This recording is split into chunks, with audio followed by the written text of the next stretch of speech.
On va commencer, madame. Donc, bonsoir tout le monde. Antal et ceux qui sont sur Zoom. Et bonsoir, mesdames et messieurs les candidats. Merci d'être venus pour cette soirée. Je me présente, je suis Malaka Kavi, présidente du Conseil communautaire. Et je suis fière de convier à cet exercice démocratique. Welcome to all. Depuis sa fondation il y a quelques ans, le Conseil communautaire soutient une population de quartiers, surtout les plus vulnérables. Et nous essayons le plus possible de vous informer et d'aider à ce que les résidents puissent voter de façon éclairée. Donc, c'est pour cette raison que nous convions ce soir à cet exercice, parce que à toutes les élections, nous faisons le même exercice. Et donc, pour ce soir, je vais faire ça court. Émilie Villeneuve sera responsable de la technique. Elle va vous expliquer les critères techniques et la façon de faire. Et Graciela, bientôt challenger, va animer la soirée. So, Emily Villeneuve will explain to you the rules of the game, and Graciela will host the meeting. So, bonne soirée à tous.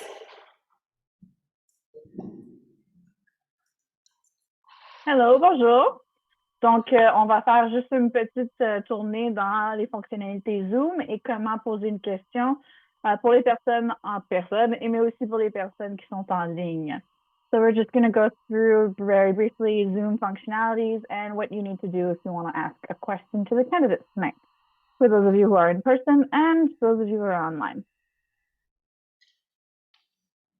So, generally speaking, for those of you on Zoom, please keep your microphone muted. Of course, this will not be the case when you're asking your question, but generally muted. And if you accidentally hit the unmute button, Julie and I will be playing the game of muting you. Don't take it personally. We just need to hear the candidates tonight. Donc, aujourd'hui, pour éviter les bruits de fond, on va fermer les micros, surtout ceux qui sont en Zoom, bien sûr. Si jamais vous faites un accident et vous pesez sur le micro, on va vous mettre en sourdine juste pour éviter les problématiques de bruit. Veuillez changer votre nom, donc prénom, nom de famille à l'écran. Idéalement, c'est déjà fait, mais sinon, vous cliquez sur votre photo, sur votre image, et ça va vous donner l'option de vous renommer. Ceci est important si vous voulez poser une question ce soir. Please rename yourself. So it should kind of already be done, but if it is not, you can click on your image on your face. It will give you the image, the option to change your name. This is particularly important if you would like to ask a question tonight. Utilisez le clavardage. Donc, pour communiquer avec moi et Julie, pour si vous avez des commentaires à placer, veuillez utiliser le clavardage. On est là pour ça ce soir. Par contre, votre question au candidat, c'est quelque chose que vous pouvez garder à vous-même et le dire et le lire à haute voix tantôt. Ça n'a pas besoin d'aller directement dans le clavardage. Use the chat for tonight. If you have questions, feedback, if you need help, me and Julie are here for you, but please use the chat as a means to communicate with us.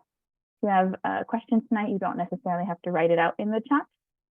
You can read it off on your own.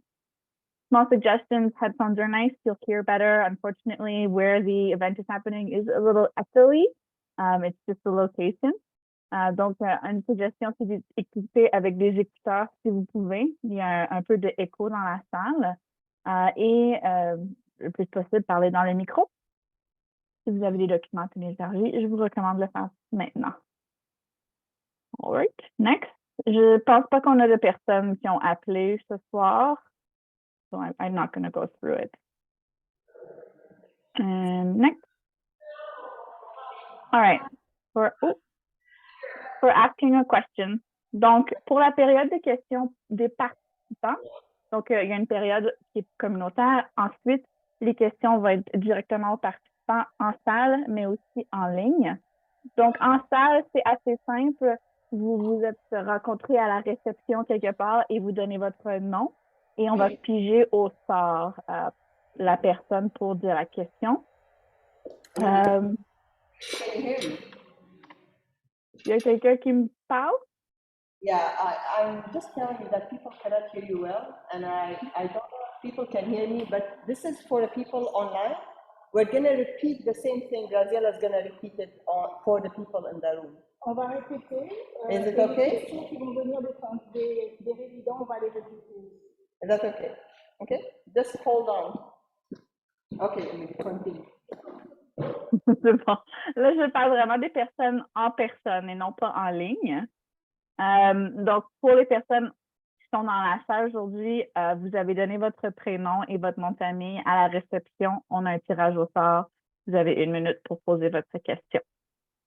In English, so for those of you who are in person in the room, it's a simple process. At reception, you gave your name, your first name, and your last name. And there's a draw in order to determine the order of things, and you have 1 minute to ask your question. For my online people, hopefully you hear me better online. Donc, pour les gens qui sont en ligne, la période de questions pour les participants en ligne, vous devez nous écrire. Julie, c'est la personne qui est un peu en charge de tout ça. Vous devez écrire votre prénom et votre nom de famille. Et quand vous nous donnez votre prénom et nom de famille, on va le donner aux gens qui sont en personne et ils vont lire votre nom à haute voix dans l'écran en présentiel. Donc, juste à bien écouter au prénom quand ils font appel à ça. C'est encore le même tirage. Vous avez encore 1 minute pour poser votre question. Il est important que vous avez écrit votre prénom à votre écran pour pas vous retrouver si on a besoin. Et pour qu'on fasse que vous n'êtes pas un robot. Et idéalement, vous savez comment ouvrir et fermer votre micro sans nous. On peut vous aider si jamais, mais c'est vraiment votre responsabilité de parler quand vous devez poser votre question. So for those of you who are online, the process is fairly simple too, except that there's a bit of a transfer of information. So Julie is the person who's more or less responsible for that for tonight. So write your first name and last name in the chat, and we will take that name and transfer that information to the people in person who are currently in charge of the draw. And then your name will be drawn, and you have 1 minute to ask your questions. Please write your name on your screen so that we know who is talking. But also just kind of to check in identity-wise. Also, be sure that you understand how to put yourself unmuted and muted. It will be your responsibility to unmute yourself when it is your turn to ask the question. Just check in with the in-person audience that your name was called, and if you need help, we're there for you. Là, je sais pas, Graziella, si tu veux répéter pour les personnes pour les gens en présentiel. Nous avons le public ici présent, également les résidents qui vont poser des questions en ligne. Les personnes ici présentes ont pris un numéro qui sera tiré au sort par la suite, une fois que les candidats se sont exprimés. Vous m'entendez pas?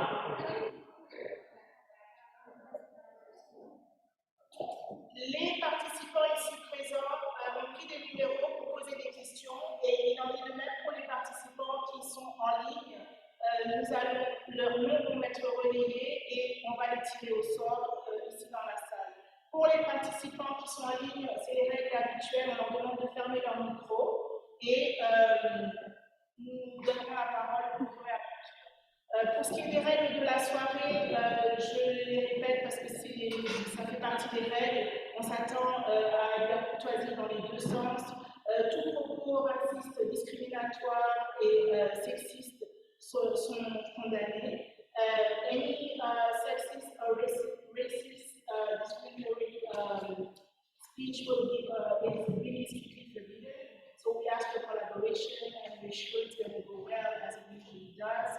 So thank you for being here. I'm going to now let the candidates who have been waiting for a while now to speak up. We've done our best with what we have. Thank you for your patience. Merci pour votre patience. Je vais passer la parole aux candidats. Pour la déclaration d'ouverture, chaque candidat dispose de 1 minute 30. 1 minute 30 chacun. Donc, l'ordre de passage est aléatoire. Je vais vous nommer dans l'ordre dans lequel vous êtes assis, qui est donc un ordre aléatoire. Alors, bonne soirée, merci d'être parmi nous. Vous avez 1 minute 30 et à la 10e seconde, nous allons vous indiquer que votre temps s'écoule. So they have 1 minute and 30 seconds for opening remarks. 10 seconds countdown will let them know that the time is almost up. Thank you. Bonsoir, je vous en prie, vous pouvez vous présenter donc de la gauche vers la droite. Oui, c'est ça. Alors, de la gauche vers la droite. Bonjour. That's what we're noting. Can you see me well when I put up this sign? So red is your time and yellow is 15 seconds. Test, test. Vous l'entendez bien? Super, merci. Merci, bonjour. Bonsoir tout le monde.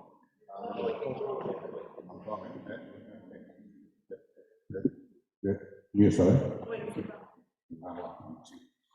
Mon nom est Constantine Eliadis. Je suis tellement heureux de vous joindre ce soir à cette séance comme votre candidat pour le Parti du Canada du Québec et de Notre-Dame-de-Grâce. Entends pas encore?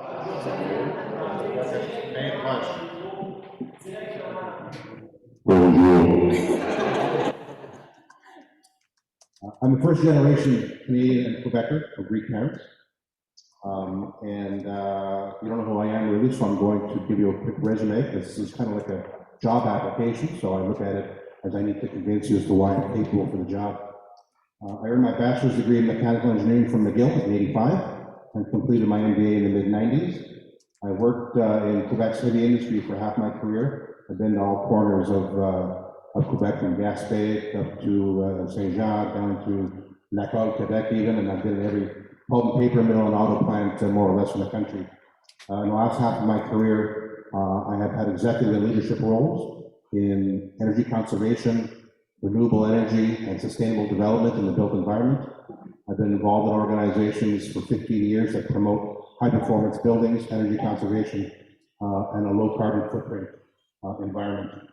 I was the architect of Ontario's $1 billion conservation program portfolio that delivered conservation programs to all corners of the commercial, social housing, affordable housing, low-income marketplaces and building types.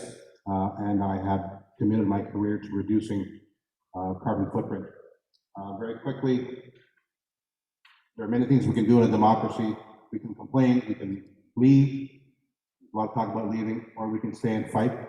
I'm kind of the new guy on the block, and I'm here to fight for our collective rights. Thank you very much.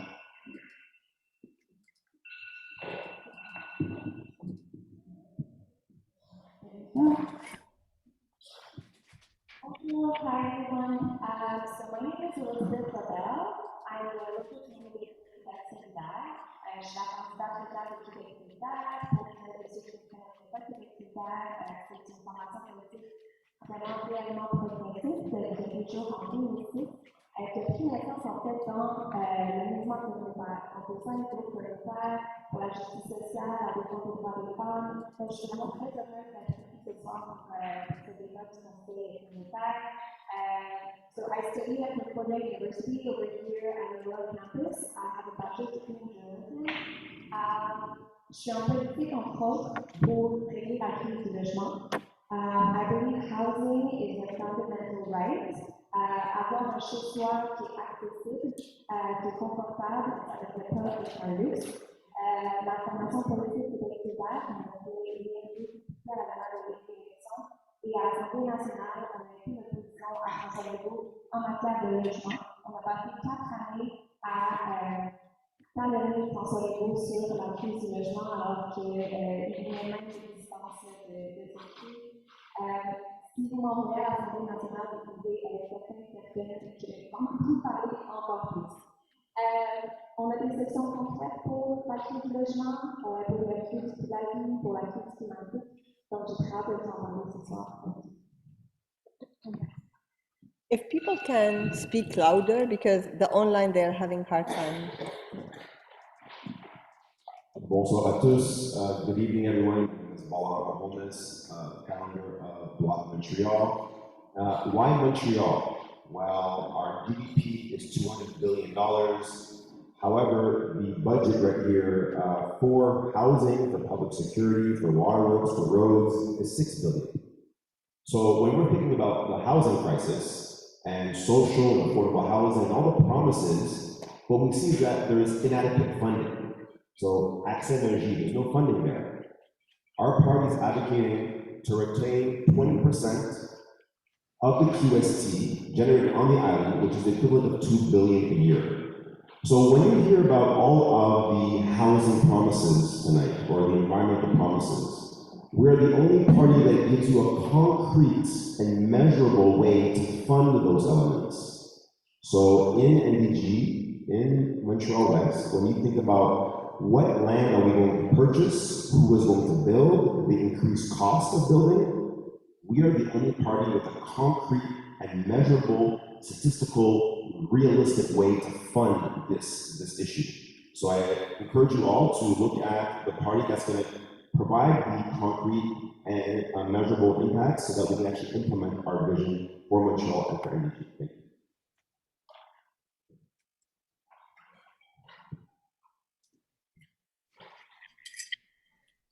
Hello, my name is Roy Eappen. I was brought up and bred here in NDG. I arrived from India in 1963 because my father was teaching at Loyola and got his PhD at McGill. And then I went to Roseville School, and then I went to Westville High School. And then I followed in my mother's footsteps and became a physician. So I'm a doctor at St. Mary's Hospital, and I teach part-time at McGill University. I went into politics against my better judgment, I must say, to try and fix some of the problems in our healthcare system. I think in the last 2 years we've seen that the healthcare system has really not been fit for purpose, and the waiting times and the lack of care and the lack of ability to access medical care in this province has become quite a crisis. I belong to a relatively new party called the Parti, conservateur de Québec. Géré, le chef de mon parti, c'est une grande amie, Éric Duhaime. Nous avons fondé un mouvement qui s'appelle le Réseau Liberté Québec il y a une dizaine d'années, et maintenant on est en politique ensemble. Thank you. Hi everybody, my name is Alex Tyrrell. I'm the leader of the Green Party of Quebec. I lived in NDG for 7 years. I have family roots going back here 3 generations. And it's really a pleasure for me to be able to come and to partake in this debate this evening. The Green Party of Quebec is an eco-socialist party. For us, eco-socialism means putting the environment first, but also addressing a variety of social policies. We want to make sure that everybody has access to quality public health care. We want to make sure that our schools are in good shape and that there's a social safety net in place in which nobody's left behind. We also have a very progressive identity policy. We're a federalist party. We think that diversity is something that should be celebrated in Quebec rather than being used to divide people. Some of the very bold policies we're putting forward in this election include free public transit for everybody, a $500 billion investment in the environment and in the energy transition over the next 4 years. We're a party that has a bold vision for the future of Quebec that goes much further than any other party in terms of environment and in terms of social justice. My education is from Dawson College in Mechanical Engineering Technology, and I have a bachelor's degree from Concordia University in Environmental Science. I'm somebody who works as an activist. I've always been standing up for the environment and social justice, and it's a pleasure to bring in activism to politics here in NDG. Thank you. Alors, bonsoir tout le monde et merci surtout au Conseil communautaire de Notre-Dame-de-Grâce d'avoir organisé cette assemblée publique comme vous l'avez fait à chaque élection, effectivement. J'apprécie grandement l'opportunité d'échanger avec les organismes communautaires ainsi que les résidents de Notre-Dame-de-Grâce. I am proud to be a Liberal candidate in Notre-Dame-de-Grâce and Montreal West. I was born and raised here, and it's where my husband Chris and I are raising our own family. This extraordinary community is my home and it's my heart.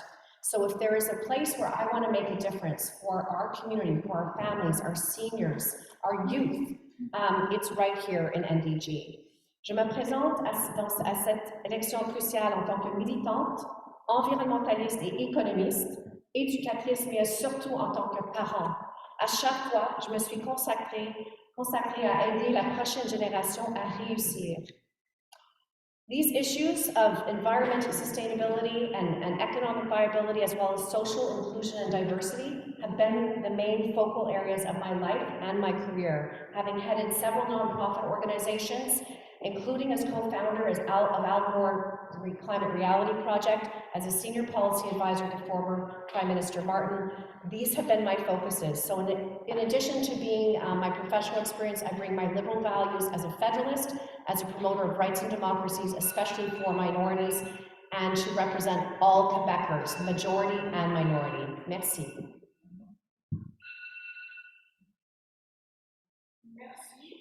Alors, je vais juste ouvrir une parenthèse, Madame Chloé Rose Genot, du Parti québécois, ne peut être avec nous ce soir. Elle a été conviée, mais elle ne pourra être présente. Mrs. Chloé Rose Genot, from the Parti québécois, will not be able to attend tonight. She was invited, but didn't able to come. Merci. Also, to those present here, if you want to, you can take a number in order to ask questions to the candidate. Pour les personnes ici présentes qui souhaitent poser des questions aux candidats qui n'ont pas pris le numéro, c'est le moment de le faire.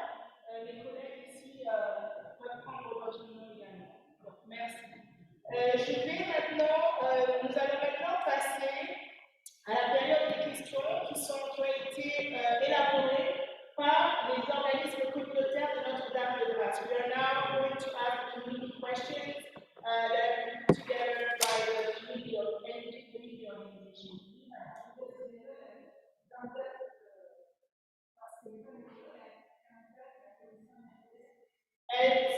Elle n'est pas là, son nom est là parce que, contrairement à la candidate, je n'ai pas eu de mots d'excuse par courriel, donc je n'ai pas retiré son nom avant qu'elle n'arrive.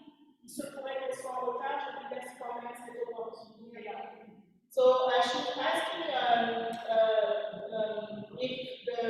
if I'm going to mention the coalition African Quebec candidates absent, but I just mentioned that I didn't receive regrets by email, so it could be that she is going to run late. I'm giving her the opportunity. So now we're going to go to the questions, as I was saying. So la première question s'adresse à vous, chers candidats. En date de septembre 2022, selon le rapport publié par l'AGRET, la moyenne des loyers à Notre-Dame-de-Grâce pour un appartement de 2 chambres s'élève à plus de 1 800 $, ce qui est bien au-delà de la moyenne à l'échelle de la ville, qui est de l'ordre de 1 497 $. Alors, à titre d'exemple, le loyer abordable, qui correspond à une famille dont le revenu annuel se situe entre 36 000 $ et 53 000 $ et qui en consacre 30% au loyer, devrait se situer dans la fourchette de 900 à 1 324 $.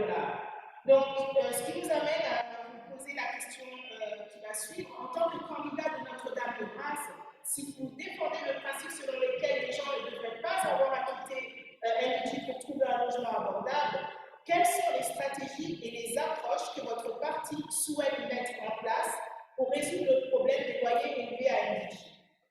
Par ailleurs, compte tenu de la nécessité absolue d'avoir un plan à long terme pour ouvrir les projets de logement qui sont fermés pour le moment, c'est-à-dire les habitations Chester, la coopérative Holness, le projet Chance, si vous êtes élu, comment comptez-vous impliquer les acteurs communautaires, d'une part, trouver des solutions pour ouvrir et entretenir les bâtiments subventionnés?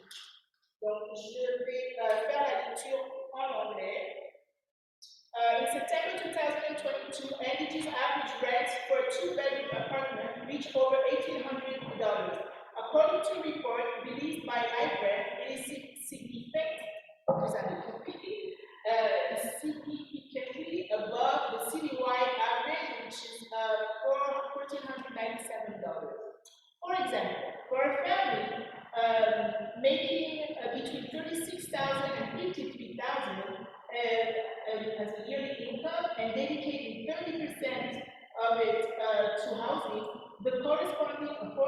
rents are between $900 and $1,324.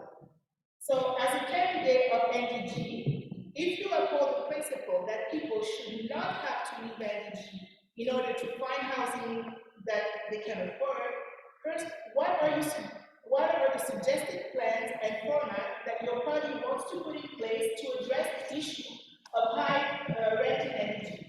Secondly, given the need of a solid plan to reopen the existing closed housing project, also known as Habitation Chester, Cooperative Hammers, Project Sheds, if elected, what is your plan to involve the community and find a solution to open and maintain the above-mentioned building?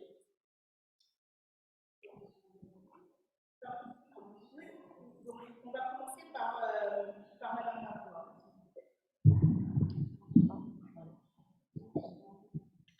They have 1 minute, no, they have 2 minutes for the question.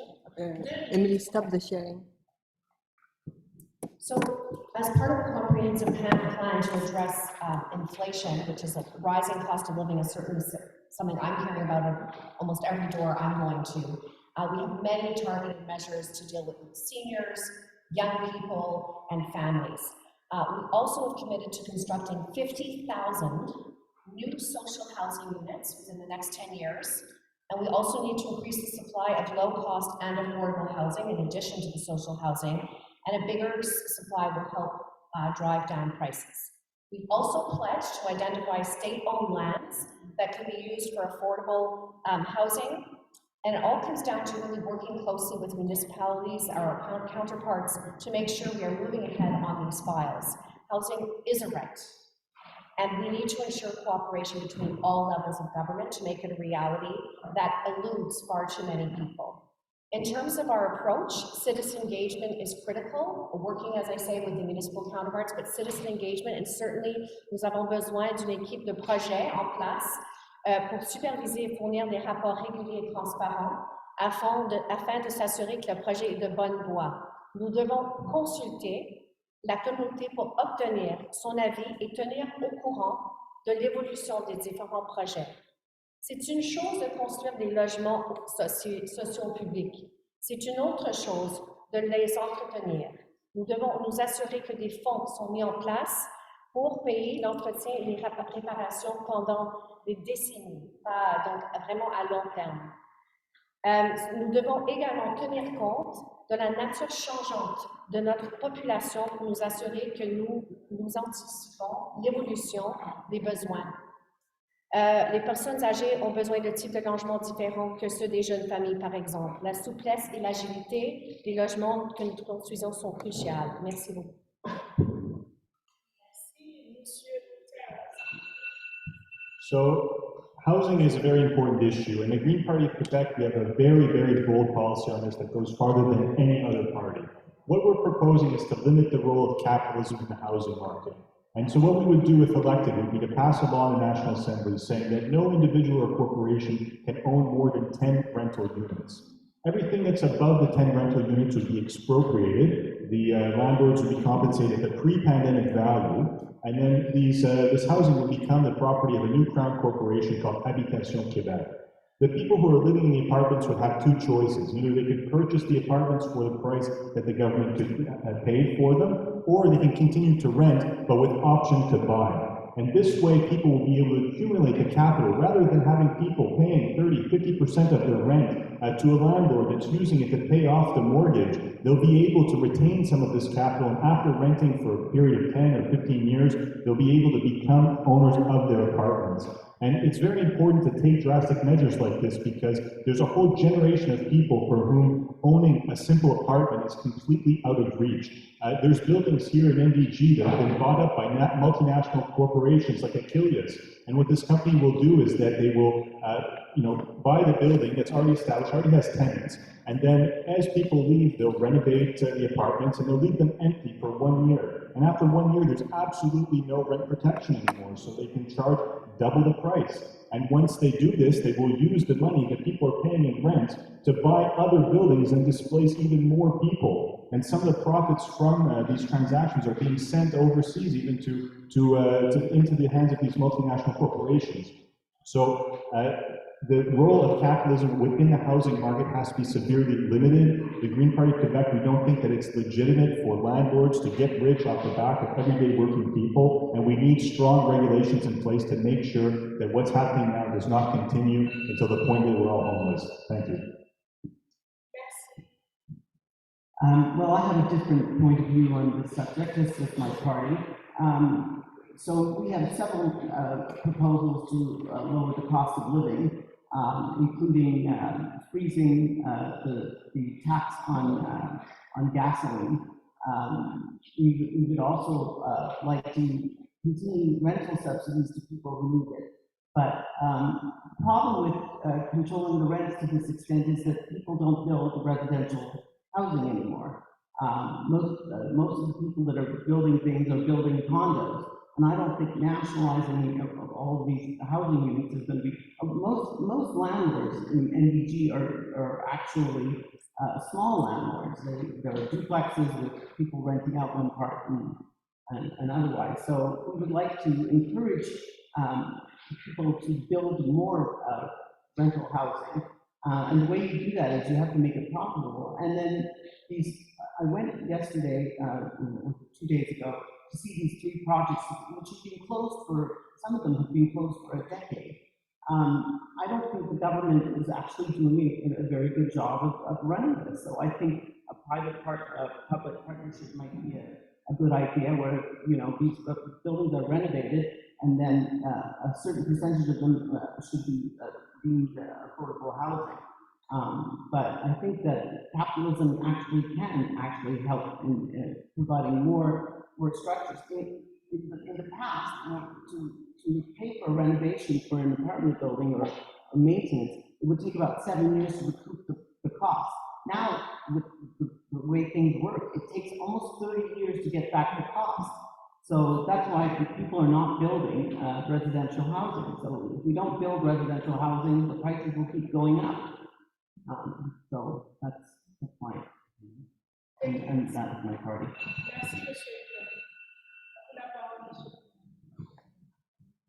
So we take a very simple approach that the city of Montreal attempted to do, but left a gaping loophole. Many of you heard of le règlement mixte. So any private builder who builds condo units above, let's say, 4 stories, must be 20% social housing, 20% affordable housing, and 20% for families.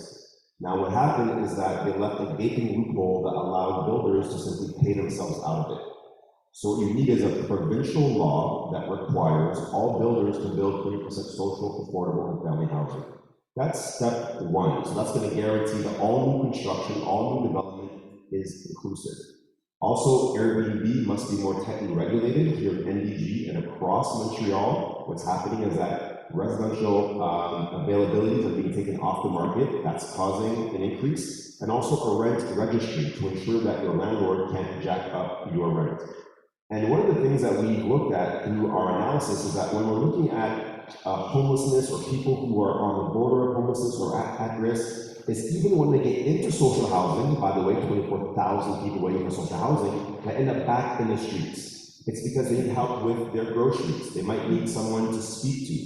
They need a social network once they get back into their home. It's the same thing for seniors. Social exclusion is a large aspect. So it's not just getting a roof over your head. It's the social fabric and infrastructure that people need once they have a home to be able to remain in a home. And that's the more humane and holistic and comprehensive housing policy in Bloc Montreal.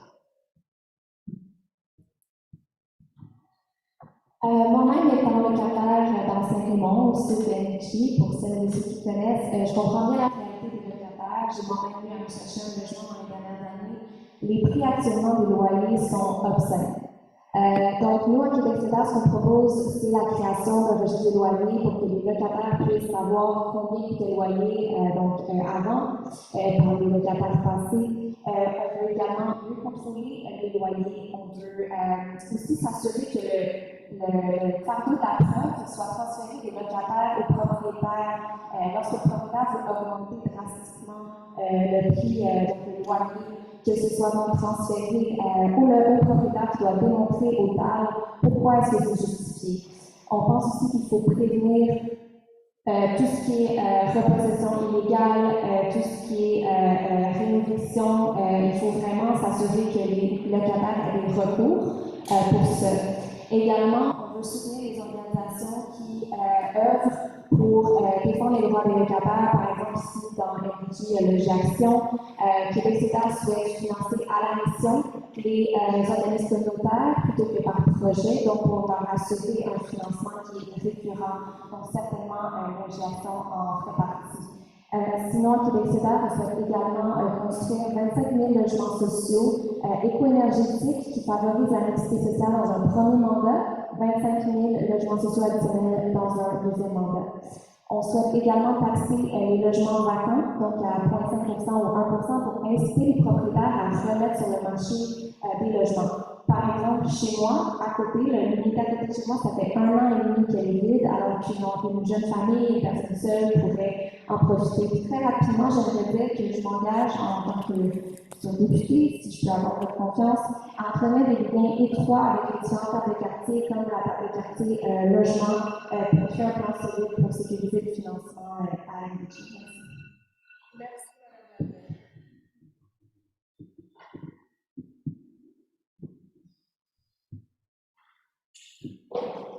It's a very loaded question, a very complicated set of macro and microeconomic factors that are, of course, rising housing costs are a North American phenomenon driven by a bunch of very unique and coincident issues.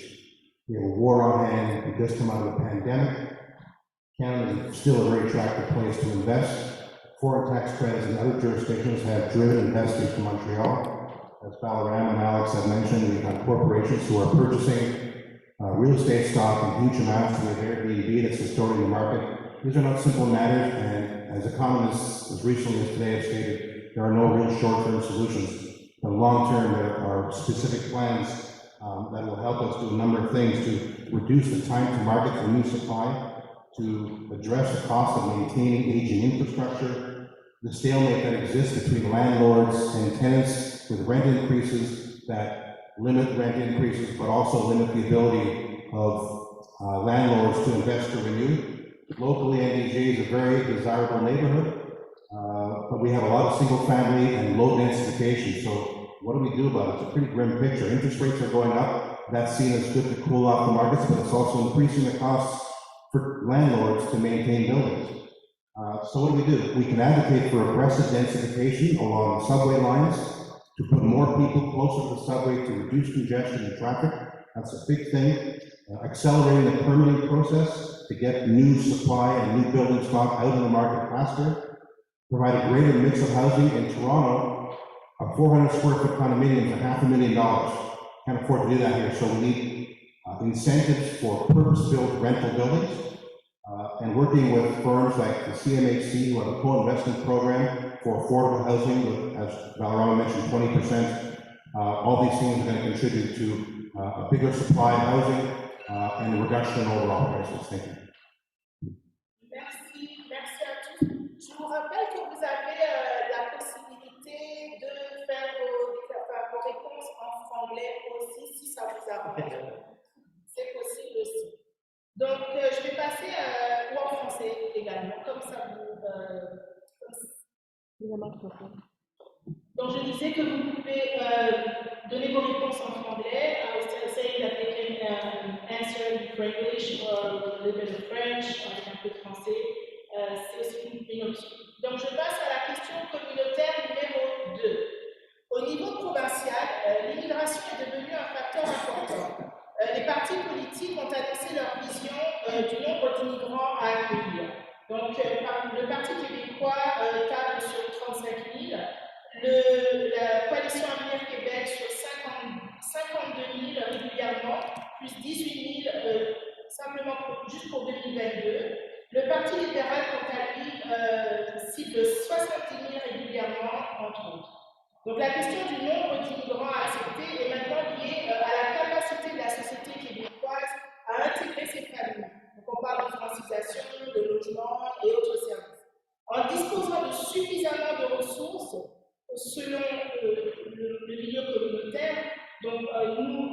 en mesure d'intégrer positivement toutes les familles immigrantes qui arrivent dans notre communauté.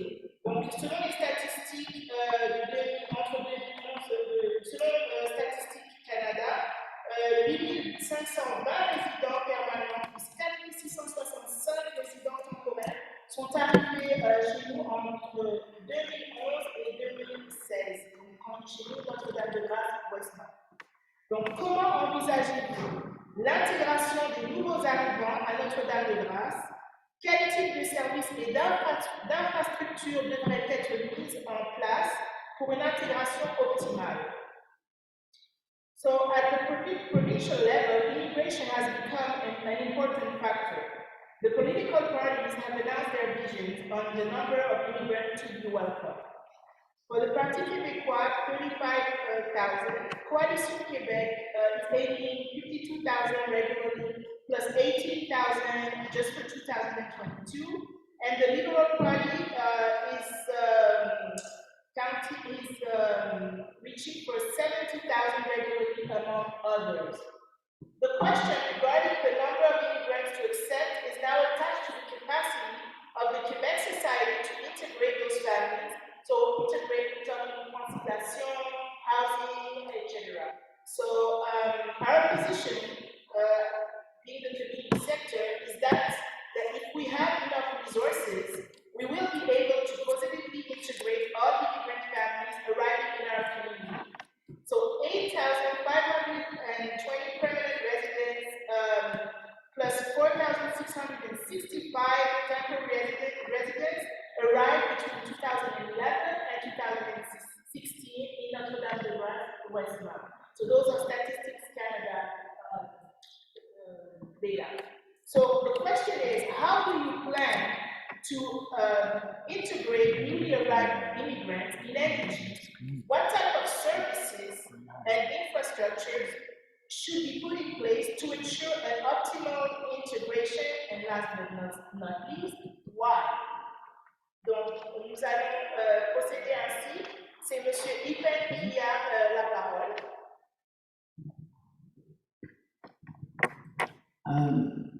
Donc, moi, je suis une immigrante de Inde et notre parti de à peu près 50 000 immigrants par année et on veut qu'on ait le pouvoir pour choisir les immigrants. Can you hear me? Okay. So our party wants to repatriate the power of immigration to Quebec, and we want immigrants to integrate well into the society, and so we think we should be giving them French courses both at home and at work. Unlike the CAC, who seems to think that in spite of the fact that Mr. Legault has not learned English in 20 years, that immigrants should learn French by 6 months. We would be continuing giving them support for at least the first couple of years of their experience in Quebec. We would like to also more rapidly recognize their credentials from their home countries so that they can get jobs, and that will help us as a society as well, because there are doctors and nurses and other people who come to Canada and to Quebec who are basically not working up to their potential because they can't get their credentials recognized. We would also continue to help community organizations at the community level as well. You know, the best way to help them integrate is to help them get housing and help them get jobs. So recognizing their qualifications and recognizing their needs and helping them integrate into the French society and culture is our goal. Merci, Monsieur Eappen. Madame Labelle. Par contre, je fais juste pour vous un rappel, la question a plusieurs éléments, c'est important de n'omettre aucun élément. So as I was saying earlier, we want to fund community organizations by mission instead of by project, so that community organizations can concentrate on what they do best, basically helping people, which is very important. Donc, on veut aider évidemment les organismes communautaires qui favorisent l'arrivée, en fait, l'intégration des immigrants, mais on croit aussi, on veut encourager tous les organismes communautaires à participer, en fait, activement à l'intégration des immigrants et des immigrantes à travers des activités. On croit aussi que la francisation est importante, mais pour nous, à notre parti, on croit que la francisation devrait entre autres se faire sur les milieux de travail.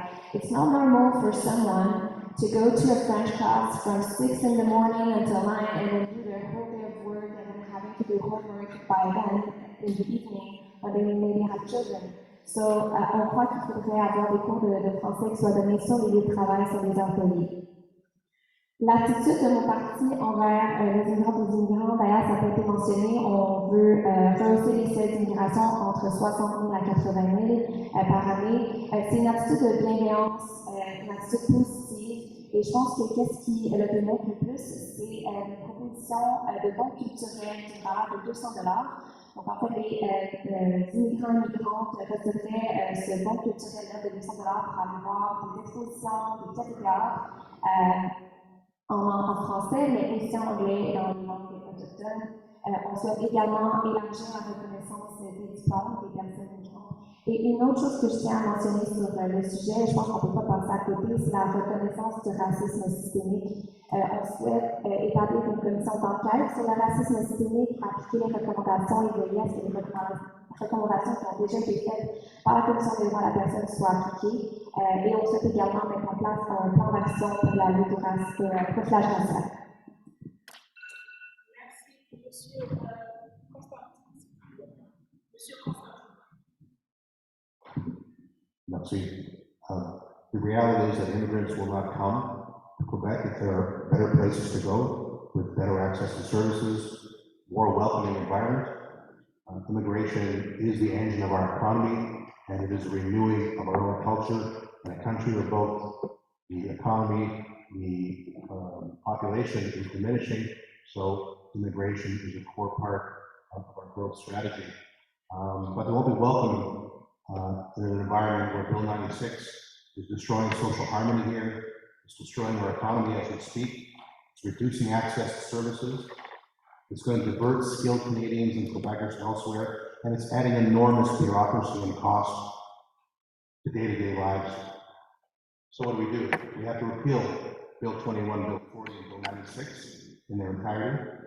We need to redeploy the billions of dollars that are being spent on enforcement and on language legislation to support new immigrants, to provide skills training,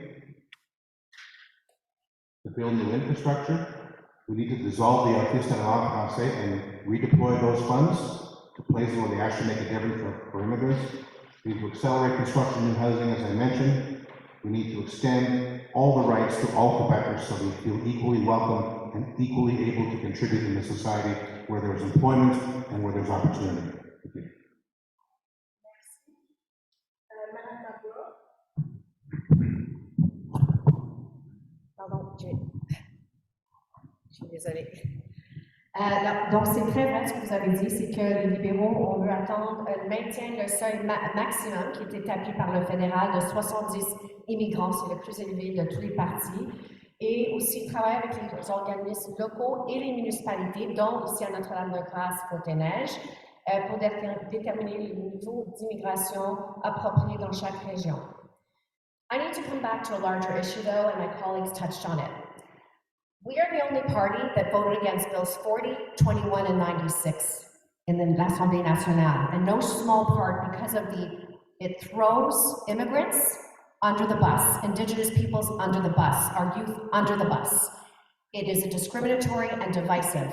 Quebec solidaire, that talks about systemic racism, voted for both of those bills. So we need to be held accountable for our votes and not revisit history afterwards. We have a premier that has equated immigration with extremism and violence. This is totally unacceptable. He has disqualified himself in terms of a moral leader, and we have a perfect situation now, a perfect storm. We often equate diversity and inclusion. They are not the same thing. we have a diverse society, but right now we have a premier who is actively excluding. We need to make informed and enlightened government choices so that we are truly an inclusive society.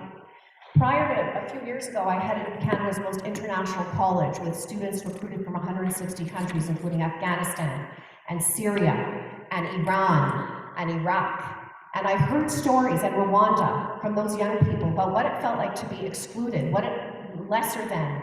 It does not end well. I'm not equating the situation in Quebec, but we need to avoid this rhetoric. And so the first thing we need to do to make immigrants feel included, and not just as economically, but socially, is to welcome them and integrate, and certainly not give them 6 months to learn a language that no one on the planet, including francophones, can learn in 6 months. Merci. Monsieur Tyrrell.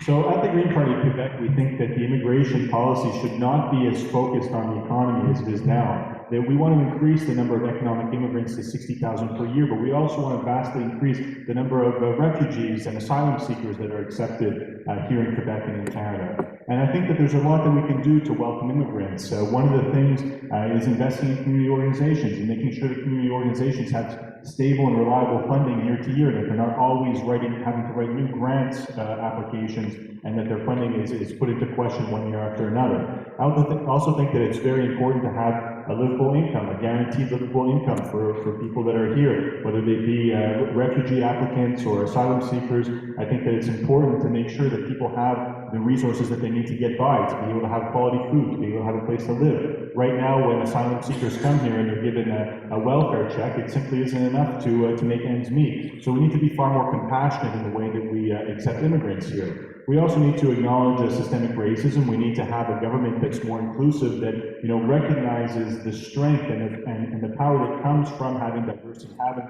diverse people come here from all horizons. We were completely against things like the Parti Québécois proposing that all economic immigrants have to speak French. We think that there's a lot of people who are perfectly capable of coming here without knowing French and getting to know the language and fitting in perfectly with Quebec society. So we have to be much more open to the world, and we have to have courses to learn English and French and give people the tools that they need to be integrated properly. We need to make sure that people have housing, that people aren't coming here and having to live in the street because they can't make ends meet. So there's a lot of things that need to be done, but I think that it starts with respect and openness, and that's some of the values that the Green Party of Quebec supports when it comes to immigration. Thank you. Merci. Et enfin, Monsieur Holness. If an immigrant was in the crowd right now, they'd probably be concerned that we're looking at them as if they are other, as if they were alien, and we need these complex public policies to integrate them. How about we welcome them? When someone comes into your home, you welcome them. They're not integrating, they're welcoming. So let's think about when you engage NDG. What do you need? Well, you need access to green spaces, to leisure, to sports, to recreation infrastructure. That helps you integrate your community. You certainly need housing, you need a quality job.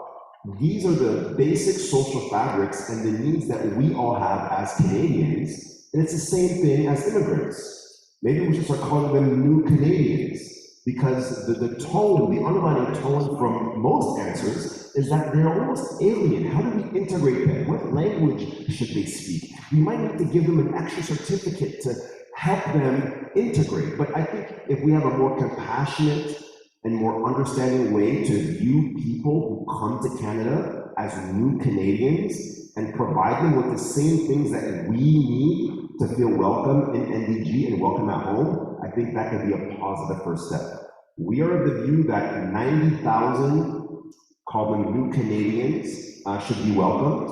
That could impact positively the labor shortage, and we could do a better job, I think, socially with cohesion by getting a new government. We're all in trouble because the CAC with 40% of the vote might get 100% of the power, but you are going to need a strong voice at the National Assembly that brings a new culture to politics, and that's Bloc Montréal. Parfait, je vous remercie. Maintenant, c'est ce qui conclut la période des questions de la communauté. Merci d'avoir répondu. Et on va passer aux questions du public. Donc, je vais faire un tirage au sort. J'aurais aimé voir.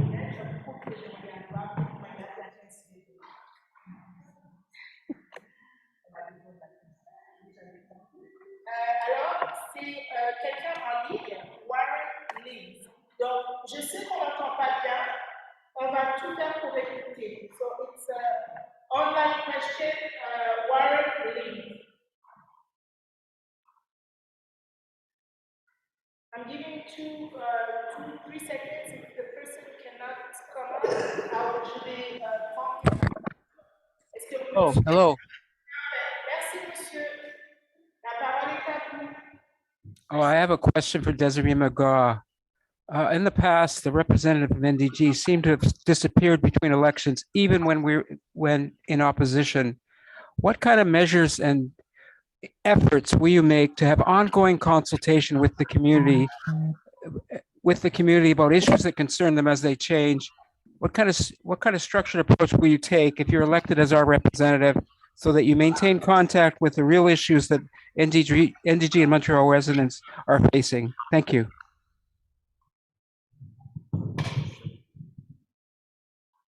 J'ai combien de temps juste pour répondre à la question? Vous avez 1 minute 30. Well, thank you so much for the question. I'm a passionate person from this riding, born and raised in NDG in Montreal West, and I remember on the first day my candidacy was announced, I did an interview on CJD, and they said, well, what if you're absent? Like, what if we don't see you? I said, well, I'd have to be absent from my life, because my life is here. My family's here, my husband grew up here, I grew up here, our kids, so I will be here. And I am running, Dominique Anglade approached me on Earth Day to run mainly on climate, to be her chief climate person and greening of the economy. And we had a long conversation about that. And I said, look, this is fantastic because I'm passionate. We need big solutions, bold solutions on climate change. I'm an Anglophone from a riding that predominantly identifies as Anglophone, although bilingual and from a very diverse riding. I will only consider this if I can be a champion and a strong voice for my riding. And that is why I am running. So I have worked in the nonprofit sector, in the education center. If you want a tough crowd, run a college with students from all over the world and live on a campus with students and faculty. So I have lots of ideas, and I will consult and confer the best ideas, but creating a youth advisory of young people who live and/or study here. Reflect on how funding is given from the MNA's office to be more consultative, engage in best practices and philanthropy in the non-for-profit world. Engage people from the community, as we have so much talent and expertise in this riding. I can't wait, if I am elected, to tap into that. So I am all about citizen engagement and being in the community. That is what's so awesome about NDG. Some of the best ideas will come from you. I have lots of ideas, but I want to hit the ground running if I'm elected and consult and confer so that we reflect the true vibrancy and diversity of our amazing riding. Merci. Est-ce que quelqu'un d'autre souhaite réagir? Oui, je vous en prie. J'aimerais juste profiter de l'opportunité pour set the record straight. I don't know how to research at the Liberal Party, but my party actually voted against the 21, and we, if elected, would like to amend it in order for public servants to wear religious symbols and, be able to pursue a meaningful career. So I just wanted to clarify that. Merci. Oui, monsieur. Ms. McGraw says that the Liberal Party voted against Bill 96 after making it worse. They added an amendment that was not done with any consultation with our CJIPs and made the bill worse, which is why, half of the Liberal MNAs have resigned and are not running for the re-election. So I hope she's more consultative than her party has been in the past. Kathleen Weil in the past has actually voted for things like banning Bonjour High. I mean, really important measures. The Liberal Party has a lot to answer for. Madame McGraw, vous avez 30 secondes pour droit de réponse. Mais aussi, M. Balarama, Holness qui veut You want it first? Monsieur Balarama, ensuite, madame, vous aurez 30 secondes pour chaque réplique. Mais moi, I'll be short, je ne vais pas me diriger vers le Parti libéral, mais la raison pourquoi le Bloc Montréal a été fondé, c'est parce qu'il y avait un manque de leadership au sein du Parti libéral du Québec. Mes parents, mon père qui était migrant, nous avons toujours voté libéral, mais je ne me reconnaissais pas au sein du parti.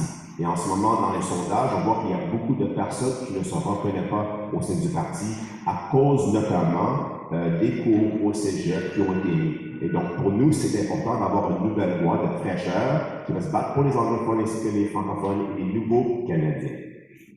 Merci. Donc, ça va être Madame Labelle 30 secondes, Monsieur Tyrrell 30 secondes, droit de réponse, et ensuite on passe à la question suivante. Merci. I can't do justice to the Bill 96 piece, and I hope I have a chance to explain the position and apologize as we have for that mistake, which was profoundly misguided. I say that as a daughter of a CEGEP teacher, a mother of future CEGEP students, so we can talk about that. But I made a decision when the Liberal Party went in this direction, was either to work within the party to bring us to where we need to be as the progressive center and unapologetically federalist and the defenders of rights and freedoms, especially for minorities in Quebec. And so I can promise that if I'm elected to NDG, I will be an unapologetic and strong champion for our community. Merci. Monsieur Tyrrell, 30 secondes. I think you have a lot of work to do within the Liberal Party. I wish you good luck with that. What I can say about being accessible is that if I'm elected, I can commit here tonight to holding a constituent assembly every month. So I think that just like the municipal council, the person who represents NDG in the National Assembly should be accessible and should be able to answer questions from the public in a public forum once per month. Thank you. Merci. On passe à une autre question. C'est encore quelqu'un en ligne, donc Monsieur Glenn Cohen. On va demander aux gens de parler très fort aussi. Monsieur Glenn Cohen, online. Hi, thank you. Thank you for taking my question. We've talked about a lot of it. So firstly, I want to thank all the candidates for coming on, and it's exciting to see so many candidates running, representing NDG. I wanted to, we've talked about a lot of issues that are common to the general election. What are the issues that we haven't talked about tonight that you think are maybe specific to this riding? À qui votre question est adressée, s'il vous plaît, vous pouvez adresser la question à deux candidats. You may ask the question to two candidates. Who your question is directed to, please? Oh, to two candidates. I guess the, let's say Bloc Montreal and the Canadian Party, just because they're not in the debate, so we don't hear from them as much. So there are a variety of issues, whether it's Meadowbrook or whether it's Parti. One of the primary things is that you want to get that overpass. I've heard it time and time again. And right now, Transport Quebec and Transport Canada owns the land. So we have to do a great job of getting the municipal, provincial, and federal government to ensure that we solve that issue. Also, Meadowbrook, we have to ensure that we do not allow builders to take the remaining green spaces that we have. I think it's critically important. What's the concern that I have is that NDG also has tremendous inequality. When you look at the data, the inequality in Quebec, NDG is the worst when you analyze poverty versus those who have the highest income, which means that when you go to the low income areas in NDG, you need to ensure that we have access to quality green spaces, we have access to leisure sports recreation to ensure that those on the margins of this phenomenal riding also get to experience NDG in the way that we do experience it in the higher income areas. Thanks.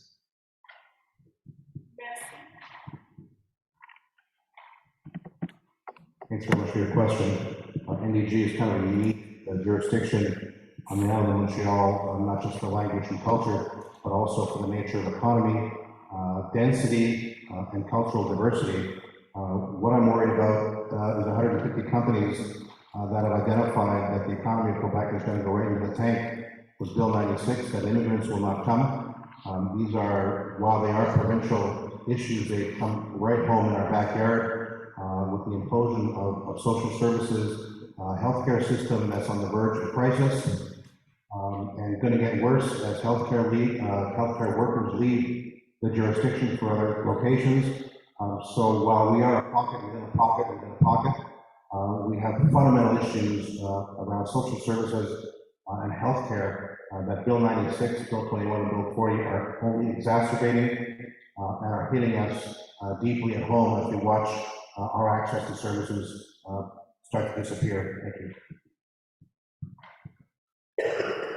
30 secondes, Monsieur Tyrrell, et 30 secondes, Monsieur Eappen, et ensuite on passe à la question suivante. So I think that something really important that hasn't come up yet this evening is expanding the metro lines everywhere in Montreal. And I think that we should go forward with the proposition that Valerie Plante had made some time back of building the Pink Line Metro. And if we did build that metro, we'd be able to have stations throughout NDG all the way to Montreal West that could really increase our access to downtown. You know, it's not normal that when you leave Loyola campus and you go downtown, it's like a 45-minute commute on public transit. It should be much faster to get there by public transit than by car. There's a lot of people in NDG who are using their cars because the transit is too slow. So that's a major priority for us.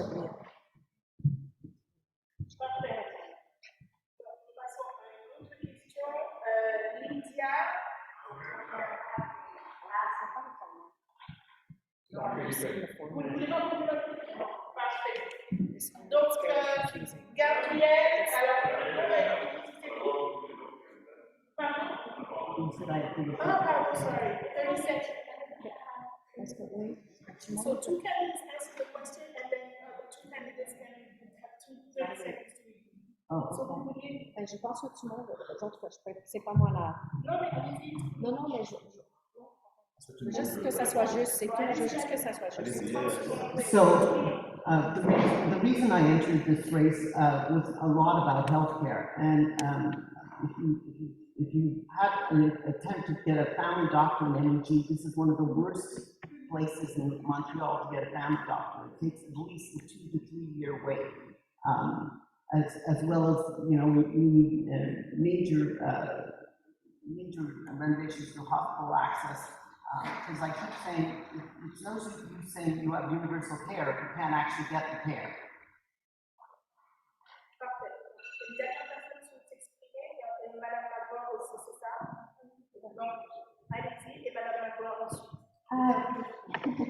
Thank you for the question. Un sujet dans NDG qui me tient beaucoup à cœur, encore une fois, j'habite Saint-Raymond, donc c'est sûr que géographiquement c'est près. La Dalle Parc, donc la forêt Saint-Jacques, la protection de la forêt Saint-Jacques me tient beaucoup à cœur, c'est un peu comme ma cour arrière. La Dalle Parc est un projet qui a été annoncé il y a plus de 10 ans maintenant. Nothing is happening with the park, you know.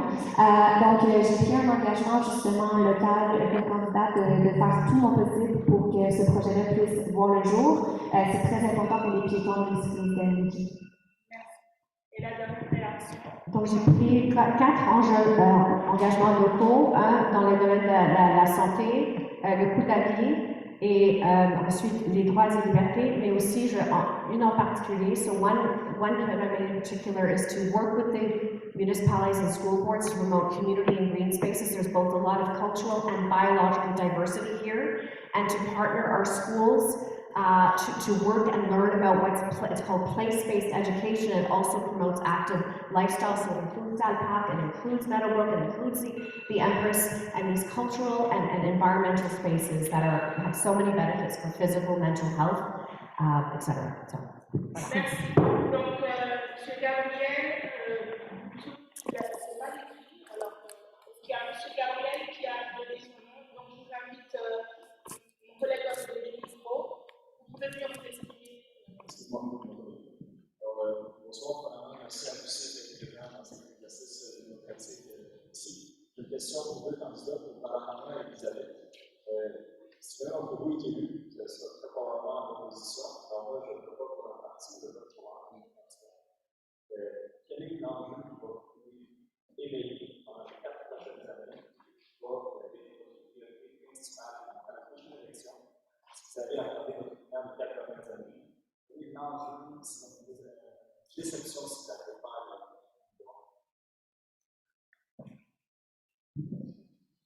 Donc, si j'ai bien compris, c'était quoi l'enjeu clé que nous voulons apporter à l'Assemblée nationale? Donc, notre raison d'être en tant que parti est très claire. C'est que notre métropole, qui a un PIB de 200 milliards, doit avoir plus de pouvoir. Et donc, si on veut financer des choses comme le Parc d'Al, comme Meadowbrook, si on veut s'assurer que les logements sociaux sont construits, les logements abordables sont construits, tous ces enjeux-là coûtent de l'argent. Et donc, nous sommes le seul parti qui veut avoir un pourcentage du taxe provincial pour que ça reste ici sur l'île de Montréal, et notamment, en tant que chef de Bloc Montréal, je vais faire tout dans mon pouvoir pour s'assurer que nous finançons ces projets-là.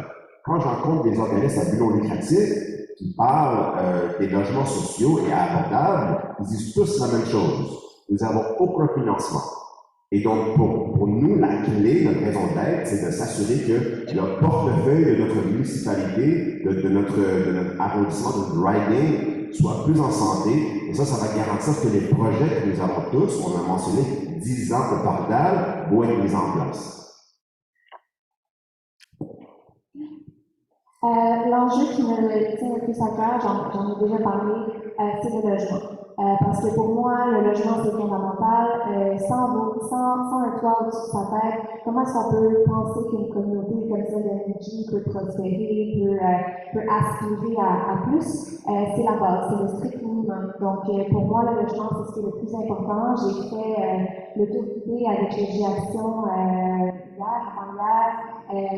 d'endroits comme les habitations de Chester, la coopérative Holness, Project Chance. C'est inacceptable ce qui se passe. C'est inacceptable de penser qu'il y a des gens qui attendent pour avoir des logements et qu'on a des bâtiments qui sont là placardés et qui restent comme ça pendant des années. Donc, il faut faire pression pour que ces projets-là puissent accueillir de nouveau des gens. Et moi, c'est certain, comme je l'ai dit, si je vais à l'Assemblée nationale, je vais parler de logements beaucoup.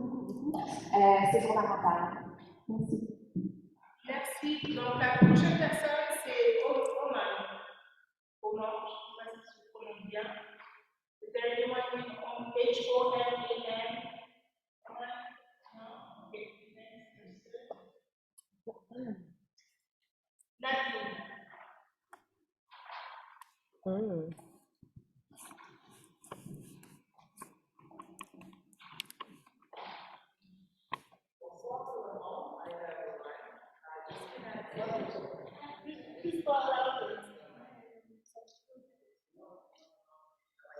Nadine, vous pouvez venir devant, ce sera peut-être plus simple. Yeah. Bonsoir, je suis Nadine, je suis coordinatrice générale pour l'emploi des femmes. And my question is, what quelle action ou politique mettez-vous en place pour les femmes? What politics or policies and actions do you put in place for women of all Yes. Est-ce que vous avez entendu le nom de l'organisme? Les candidats, oui, vous avez une parole. Et à qui s'adresse la question? On a dit 2 personnes, 2 candidats. Graziella, online they cannot hear. They said, can you repeat the question for them? Donc, Nadine is the director for Women on the Rise, and she would like to know what policies candidates plan to put into place for women. Nadine est la directrice de l'envoi des femmes et souhaite savoir quelles politiques les candidats vont mettre en place pour soutenir les femmes. Donc, je vais désigner Madame McGraw et Monsieur Constantine, et ensuite vous aurez 30 secondes chacun pour vous exprimer. Étant donné qu'il y a moins de candidats que prévu, les deux candidats, Madame McGraw et Monsieur Constantine, vont s'exprimer, et ensuite vous aurez 30 secondes chacun pour vous. Donc, je vous en prie, Madame McGraw. Thank you for the question and wonderful to see you. So we take a feminist approach to policy in general. I'm proud to be running under the only woman leader, particularly from a racialized community, Dominique Anglade. There's a number of measures.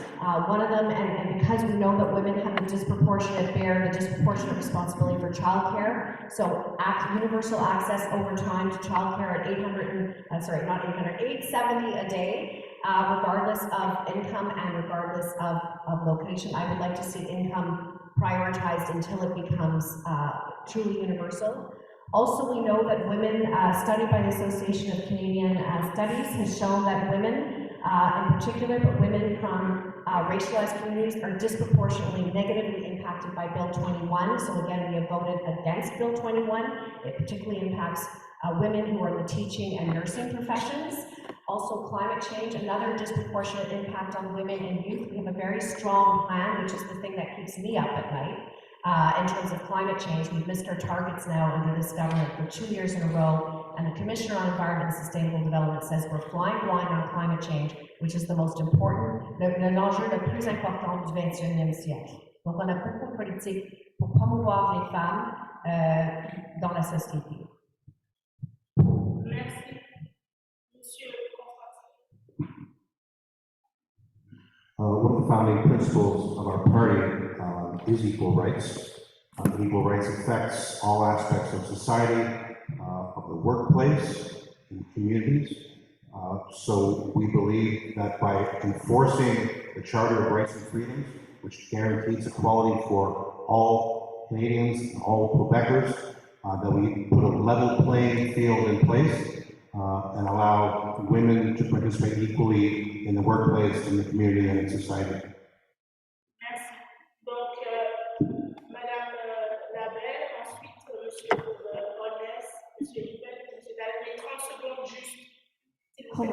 Donc, nous sommes un parti féministe depuis sa fondation. Vous connaissez peut-être l'avancée, une inspiration pour moi en politique en tant que féministe. À Québec solidaire, on veut notamment rendre les produits d'hygiène menstruelle gratuits et accessibles dans les institutions publiques. So we want to make menstrual hygiene products free and accessible in public institutions. We also want to make contraceptive methods free as well. On veut également s'assurer que les emplois pour les dominances féminines, comme par exemple les infirmières, les éducatrices de la petite enfance, soient féminines. On a vu durant la pandémie des féminicides d'une façon that would rip your heart out, and for one of the solutions is to have access to housing, particularly for women at risk in domestic violence. What was happening is that women would call police officers and tell them that they felt that they were under threat. The police would respond by saying there's nothing we can do because nothing happened, and then the next day she's on the news murdered. So we need to ensure that when there's at-risk youth or at-risk youth and also at-risk women in domestic violence situations, that they have long-term care homes that they can go and they can stay and they can be safe. Next.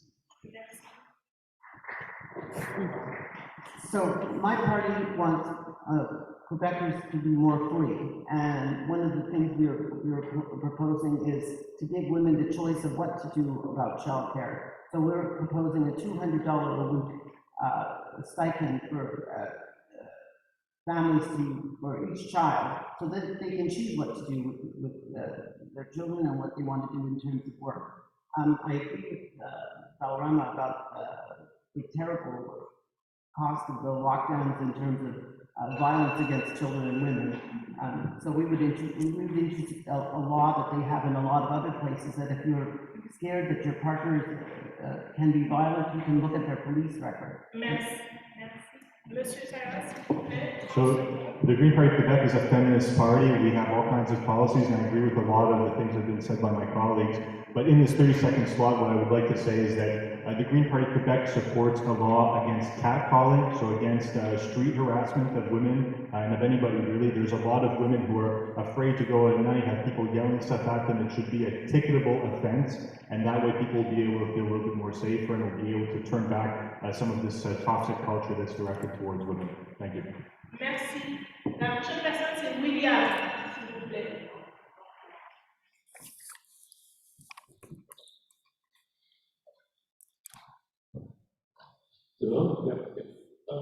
My question concerns the taxes in Montreal. Has any of the parties looked at an alternative form of taxing? Right now, the municipality of Montreal is dependent, I think, 100% on property tax. And I'm just wondering if anybody had looked at that issue. Maybe Désirée and Balarama, that points to. Well, I mean, Montreal is responsible for about 65 to 75% of the GDP of the province of Quebec. So. President, can you repeat if they cannot hear? I can repeat the question if you want. So the question is about taxes and the way in which Montreal receives its revenue. Right now, property taxes and service is the way that the metropolis receives its revenue. And this gentleman, William, should be a member of Bloc Montreal, because this is our raison d'etre, which is right now with a $200 billion GDP, we are broke. The city of Montreal generates $11 billion a year of provincial tax, yet we get none of it. So by actually allowing Montreal to get the fruits of its labor and to retain some of the revenues that we are generating, we will not need to only depend on property taxes and not only need to depend on services. Imagine having a company that's generating $200 billion a year, but your budget is only $6 billion. We give everything to Quebec, and last but not least, that is why le troisième lien that we all hear about affects us, because we are paying for it. So I think it's about time that we look at new parties that want to put Montreal at the center of our analysis, in the center of our policy, and ensure that we get the fruits of the labor of this beautiful metropolis, and that we do not have to depend on property taxes and services, like William said. I'm counting, I don't know if I'm going to get all these 50 votes, but I'm counting on your vote. Donc, merci pour la question sur les sources de revenus de notre métropole. C'est ensuite Madame McGraw qui est désignée pour la question. Well, it's tough act to follow someone who's run municipally and the co-founder of the party, but I would say this, to be a property owner is a position of relative privilege, and so our approach is not to look at the property taxes, but many other taxes and costs that are impacting most citizens. So whether it's a middle-class tax cut of $1,125 per person, $2,000 a year to seniors to over 70 to stay in their homes, who want to stay in their homes, making public transit free for students and seniors, eliminating school lunch fees for parents, ensuring that all Quebec parents, as I say, pay the $8.7 for access to childcare, stopping the QST on electricity bills, removing taxes on basic goods like toothpaste and toothbrushes. So we have a whole array of measures to relieve the rising cost of living, which is unprecedented in 40 years, rather than targeting really property taxes, which, is a municipal issue. So, voilà. Merci. Parfait. Nous allons passer à une question en ligne. C'est Gilles. On ne va pas avoir beaucoup de temps, c'est sur certaines questions. Il faut qu'on avance, je suis désolée. Gilles Precheski en ligne. Je veux juste préciser aux candidats que dans la clôture, s'il y a des éléments que vous voulez préciser, vous aurez l'occasion de le faire. Donc, vous prenez des notes sur ce que vous n'avez pas pu exprimer. Bonsoir, madame. Hi, bonsoir. Ça va bien, merci.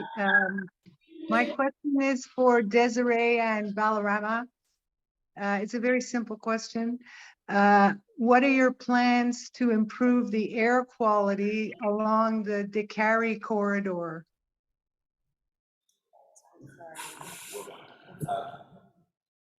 I guess you should also be a member of Bloc Montreal. So we think a lot about climate change, and we've heard so many stories of $500 billion to fight climate change and an eco plan, but we know that we've never met our targets. We propose something simple that's proven in Stockholm, in San Diego, in London, in Frankfurt, all over the world, is that if you impose a congestion fee, you reduce greenhouse gases by 20% and congestion by 30%. So we are proposing all non-residents pay a $5 congestion fee when they enter into the island of Montreal. Now we're also saying that transit will be free in the morning to compensate. So you can leave your car at home. And once again, if you're a resident of Montreal, it doesn't affect you, it's off island. Also on island, we're proposing free transit, and now this is going to take time. It's also contingent on Montreal getting a portion of that provincial tax that we're mentioning. So when we're saying that we're going to provide free transit, we are telling you how we're going to pay for it, which is a derivative of the provincial tax. But that is the best way that we are going to ensure that we improve air quality by getting cars off the roads, and it's proven throughout the world by a $5 congestion fee, both Bloc Montreal. So the air quality is in no small part largely due to the car. So absolutely a massive investment in public transportation, making it free for seniors and youth. But there's the broader piece, and this does connect to climate change. And so this is maybe one area where we don't, one of the areas where we don't quite see eye to eye. We need small measures, individual measures, municipal, but climate change is so massive and the crisis is so urgent that there's no silver bullet. We need a silver buckshot approach. And that's one of the reasons I'm running, because we need major macro government policy on this issue. So Projet Eco is the Liberal plan to invest $100 billion. It is a big number. It is a big number, but that's what we've got to do. We've got to raise the level of ambition between now and 2050 to get us to carbon neutrality, both public and private sectors. We've got to electrify, so electrifying transportation and other industries will reduce the gases. We've got to then, with the 10% of the economy that cannot be electrified, we've got to go after renewable sources. We're looking at green hydrogen to get Quebec to lead the world, to be part of this green economy, but we're running out of time here. So this alone, I think, disqualifies the CAP. On this one issue alone, their failure to address climate change, which is creating massive problems for young people with mental health and for our society, and as pointed out, inequitable results. I feel like I'm coming to my time here. So this will reduce the larger issue of climate change, and addressing that will have multiple benefits for biodiversity, air quality, and a number of other environmental issues. Mais 30 secondes, alors ça va être 30 secondes pour M. Tyrrell, et ensuite on passe à la question suivante. Merci. So at the law, I studied under Sebastian Duhaime, and we all analyze these major projects, and we are in accordance, and we agree with them at Bloc Montreal. But what we're saying is, like, let's take a first step. My father is 73 years old. He tells me he wants to be in the Olympics, Senior Olympics. I said, Dad, you want to go for a run? He says, no. So what we're saying is, like, let's go for that first run. Let's start by decreasing our ecological footprint a little bit before we have this ambitious policy of saying we're going to be carbon neutral by 2040 with $1 billion eco plan. Let's start by actually going for that first run, and that's the clean ingestion. Well, I think, Balarama, we do need the $500 billion green plan, and I think that it would bring so much benefit to places like NDG. We've got people who are dying prematurely from air quality problems right here in NDG, right here in Montreal. They talk about over 1,500 people per year with this condition. Green Party of Quebec, we want free transit. We think that it's completely realistic to do it, especially if the party is saying that they're serious about the environment. It would be one of the most elementary steps. We also want a carbon tax. We're talking about $200 per ton starting right away, with a predictable increase of $40 per ton every year after that. Give people the tools to leave their cars at home, switch to public transit. We have all the tools we need to do it. Merci. Thank you. Prochaine personne, c'est François Bordé. Bonsoir, monsieur. Si je ne prononce pas les bons mots, n'hésitez pas à me reprendre. Parce que sinon, en fait, ma question, c'est justement au Québec c'est par rapport au vert, on peut dire qu'il est aboli le vert, le fonds de retraite géré par le gouvernement, et qu'à la retraite, ça va être distribué par de nos revenus. Je suis curieux d'avoir votre réponse, et répondre aux autres candidats, si justement il va nous aider à calculer pour notre retraite. Oui. Québec solidaire. Québec solidaire, et ensuite. So he's asking if Québec solidaire does want to abolish. Ah oui, non, mais je répète la question pour les personnes, si les personnes anglophones, je répète en français. Donc, il demandait si c'était vrai que Québec solidaire voulait abolir les REER et si oui, enfin, qu'est-ce qu'on suggère à votre tour. Est-ce que je peux commencer à répondre? On a posé la question. Parfait. Donc, non, on ne souhaite pas abolir les REER. Je ne sais pas donner cette information, mais non, pas du tout. On ne souhaite pas abolir les REER. En fait, on est pour avoir un régime de retraite publique et universel, donc que plus de personnes aient une meilleure retraite. Alors, ça, c'est un. Mais c'est sûr que quand on parle de permettre aux gens d'économiser, évidemment, il faut s'adapter au coût de la vie. Donc, j'ai parlé déjà de logement. On propose à Québec solidaire, notamment à cause de l'inflation, de suspendre temporairement la TVQ sur des biens essentiels comme la nourriture, comme les vêtements. On souhaite également réduire de 50% les tarifs de transport en commun pour tout le monde, donc pas par catégorie d'âge, quoi que ce soit, vraiment pour tout le monde, pour que ce soit plus accessible. On souhaite également s'assurer que le primaire et l'école secondaire sont gratuits à 100%, et on veut diminuer les frais de scolarité au système à l'université de 25% avec une perspective à long terme de gratuité pour les niveaux supérieurs. Donc vraiment, on veut s'attaquer à la crise du coût de la vie. Pour nous, on est un parti qui est pour la justice sociale, pour réduire les inégalités. Donc, c'est certain que c'est un sujet qui nous préoccupe beaucoup actuellement. Le logement fait partie de ça. Donc, j'en ai parlé d'avoir un registre public des loyers, entre autres, pour lutter contre les hausses abusives. C'est très important. Et soutenir le communautaire. Malheureusement, à cause des coupures dans les dernières années de l'austérité libérale, les organismes communautaires sont notre difficulté. Alors, il faut investir dans leur mission, mais également investir dans les services publics pour que les gens n'aient pas à se tourner vers le privé et dépenser cet en-dehors pour une prise de sang. Merci. Nous allons passer à la personne suivante, c'est Mme Louise Fournier. Bonjour, moi je voudrais savoir, en tant que francophone,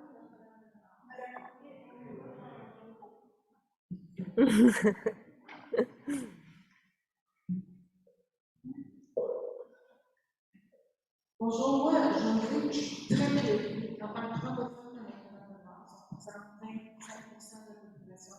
Je ne me sens pas du tout représentée.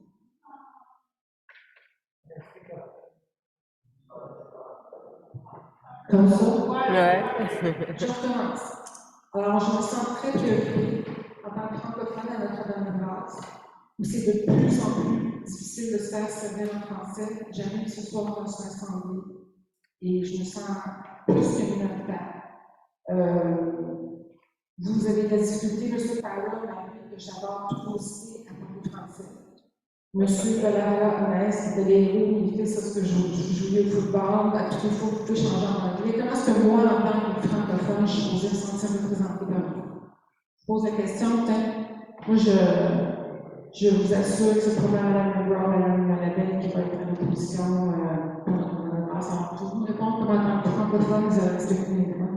Est-ce que vous avez désigné le candidat qui s'adresse à la question? Mme Labelle et Mme McGraw. Parfait, merci.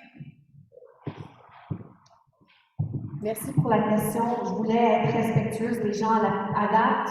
Au hasard, les questions ont été posées en anglais. Mais écoutez, avec la loi 96, ce que je dis tout le temps, c'est que la meilleure partie, c'est le titre. Parce qu'on est tout le monde d'accord que promouvoir et protéger le français au Québec, c'est une priorité. C'est la façon de faire, pourquoi on est contre ça, parce que c'est punitif, c'est une façon coercitive et c'est la discrimination. Mais on n'est pas contre le but. Moi-même, j'ai choisi de faire mes études par choix. À l'école Sainte-Catherine-au-Ciel, à Villa-Maria, à Brébeuf. Donc, on est vraiment pour ça. Donc, je suis désolée si vous sentez ça, mais il faut promouvoir le français. On est pour la loi 101.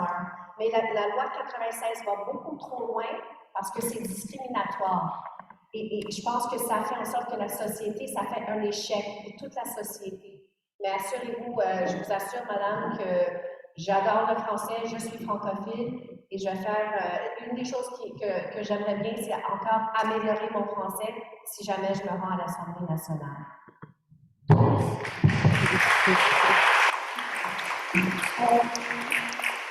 Merci pour la question. Moi-même, étant francophone, je suis sensible à ce que vous dites.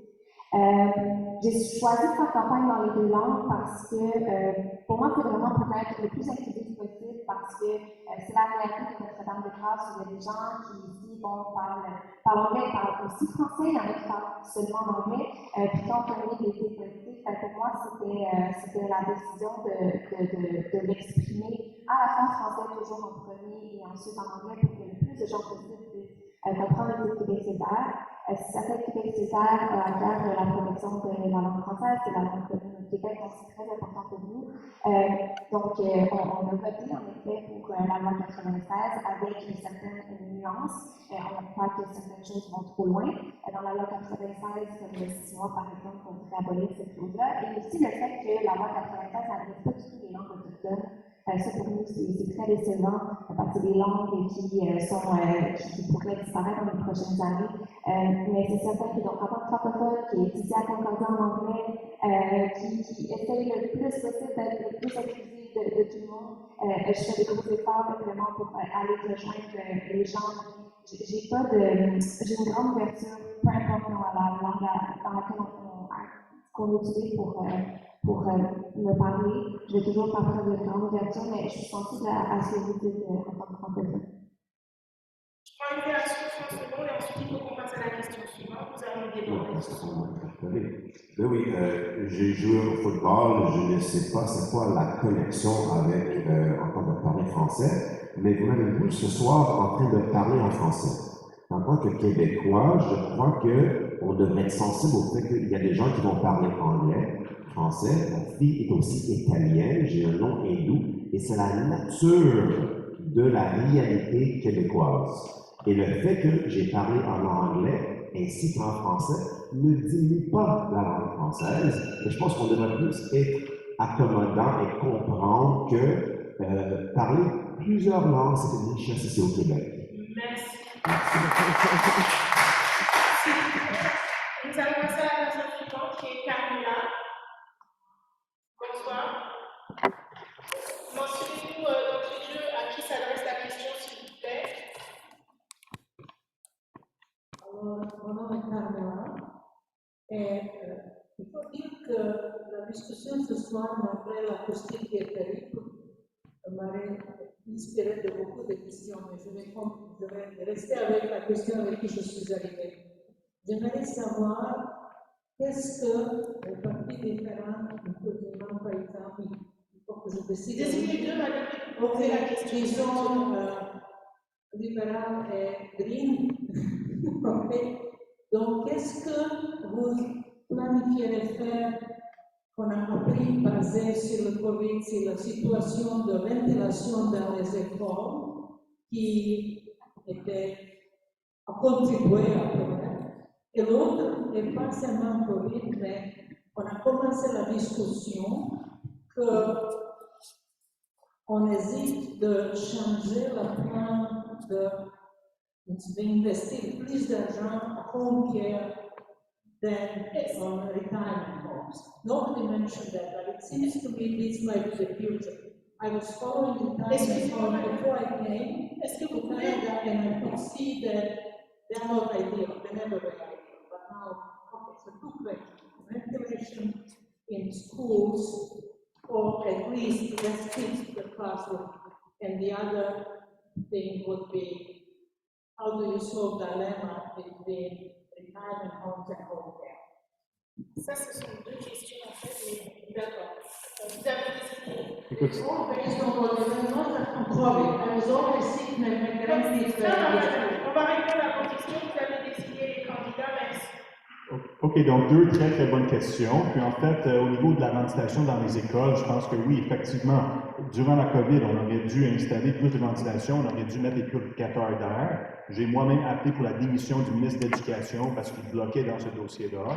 Et je pense qu'on a ignoré la science et on n'a pas fait ce qu'il fallait faire. J'ai parlé avec le président de la commission scolaire English Montréal et il dit qu'eux autres, ils ont pris leur budget pour acheter des purificateurs d'air. Donc, c'est dommage que le niveau provincial n'a pas pris le leadership sur cet enjeu-là. Puis, au niveau des personnes âgées à la maison et en centre, nous autres, on pense que le gouvernement a un rôle beaucoup plus grand à jouer là-dedans. C'est pas normal qu'on a des CHSLD là, qui sont dans un état déplorable, là, que les gens, s'ils veulent aller au privé, puis avoir une standard de soins adéquat, qui doivent débourser 6-7 000 piastres par mois, c'est une injustice totale. Et justement, si on peut poser des gestes pour que les gens ils peuvent rester à la maison plus longtemps là, dans leur milieu de vie, mais on devrait le faire. Puis ça pourrait nous aider à prendre soin des gens et aussi à désengorger le système des CHSLD, etc.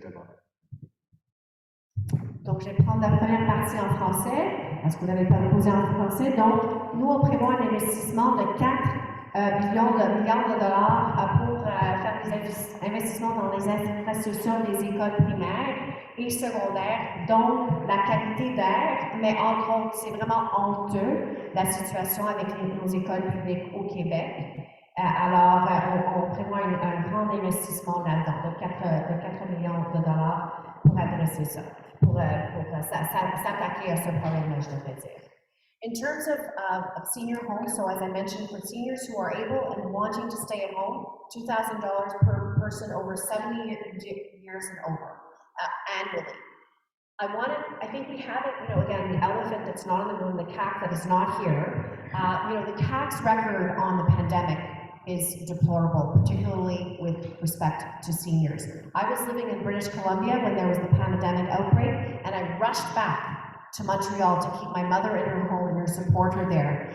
Things were so much better handled in other parts of Canada. On this issue alone, the CAQ government has lost its authority to govern, and particularly with respect to the horrific conditions in which our elderly find themselves. So whether it's our young people in preschool or in schools, and our older people, our seniors, our elders, totally disrespectful, and so much work needs to be done across the spectrum. Merci. Merci. Nous avons une question en ligne, c'est Khalid Diop.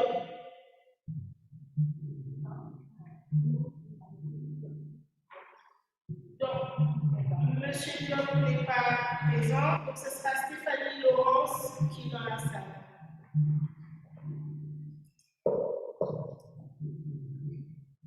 My name is Stephanie Lawrence, and I'd like to give a little more space to an issue that's really important. And I'd like to direct my question to the Green Party of Quebec first, and then to the Quebec Party, the Gauche Party.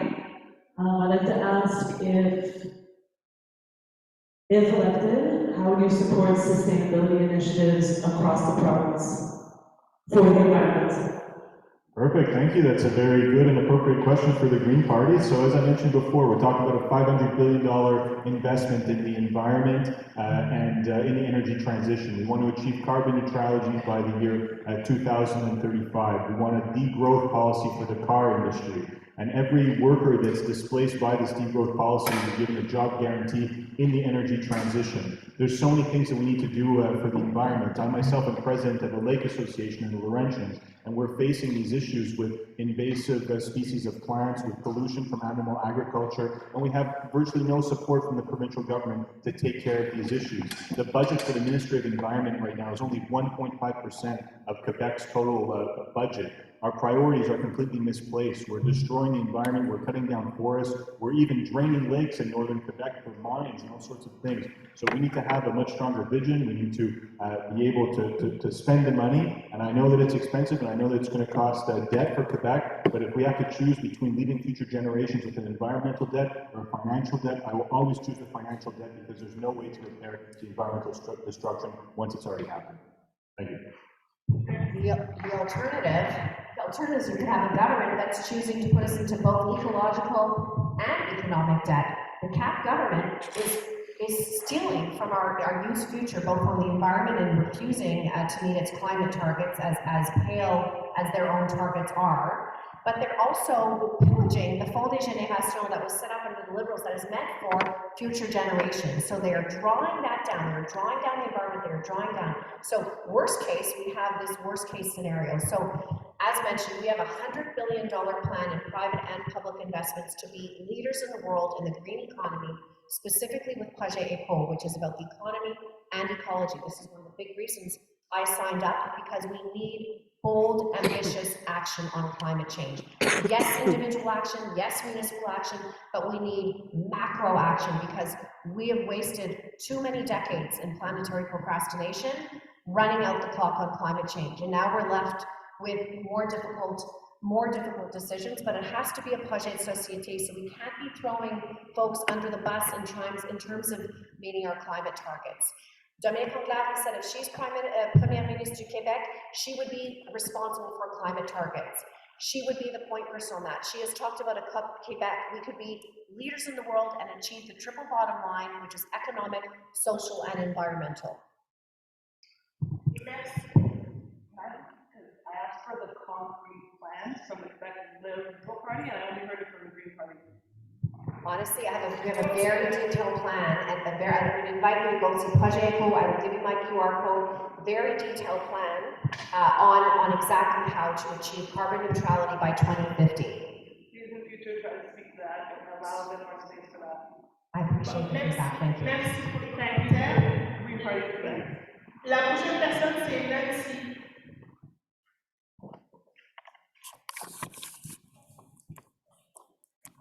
Can everyone hear me? I'm a mom, and I'm very concerned about the connection to Bill 21 and Bill 96 It's the only connection I have. Can you tell me specifically what your parties will do about these bills if you were to come to power?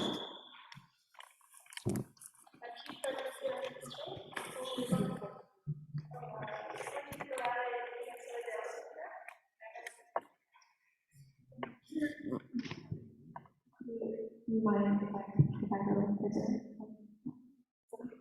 it's a vote request, right? Perfect. Okay. So in terms of Bill 21, so as I said before, we voted against it. If we were to be elected, we would amend Bill 21 to allow public servants to wear religious symbols, as teachers, for example, so they can pursue a meaningful career. So that's for Bill 21. For Bill 96, so if we were to be elected, we would make inoperable the 6-month clause. We feel that it lacks compassion. We feel that the CAC has gone too far by asking this 6-month clause, so we would like to remove it. And I will add as well that we would like to have, regarding language law, we would like to have a bill to better protect First Nations and Inuit languages, which is very important to us as well. So thank you for the question, and I do apologize for misspeaking on your position with respect to Bill 21, because we know what that feels like, because the Liberal position on Bill 96 in particular has been misrepresented in the media and by other parties. We are the only party to have voted against both Bill 21 and Bill 96. We didn't write it, it's CAC legislation, we didn't support it, we voted against it. We made a mistake with respect to the CEGEPs, and that is one of the reasons that I have chosen to work within a big tent party to solve the big issues, because I don't want to just be part of the minority in Montreal or a party set of an interest group posing as a political party, with all due respect. And I'd rather have those big conversations, important as those interests are and as important as the city is. I don't want to be set back from that. I want to have those difficult discussions. We opposed Bill 96, we opposed Bill 21, and I have a list here. I don't know if I have time to get into all the things that we would repeal. We would repeal and we would replace every aspect of the bill that is divisive and discriminatory, which means most of it. The thing that we would stand by is our introduction of free French instruction for Anglophones, both in the province and coming from elsewhere. And we support the intent behind Bill 96 to promote and protect the French language, but we believe it goes about it all wrong. Merci.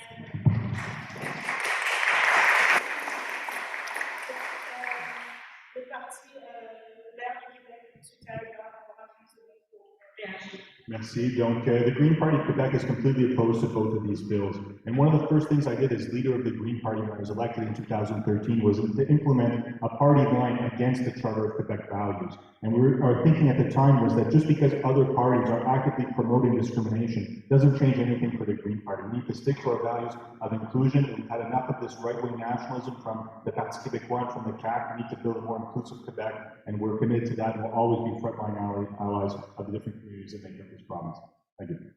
Merci. Alors, vu l'importance de la question, je vais accorder encore 30 secondes et ça va conclure les questions du public. The Parti conservateur de Québec oppose the loi 96 parce que ça fait 38 times it abrogates the Quebec Code of Human Rights. The party is officially neutral on Bill 21, but I personally oppose it, and I will vote as my constituents want. And je pense en NDG, le parti support la loi 21.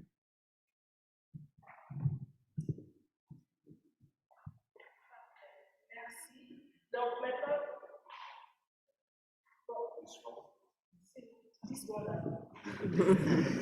la question est importante, c'est pas aléatoire, mais la question est Le Parti canadien du Québec est le seul parti qui est vraiment contre les 3 lois. Et si fait comme le gouvernement, on va détruire les 3 là-dessus. Ceci dit, toutes les questions étaient importantes.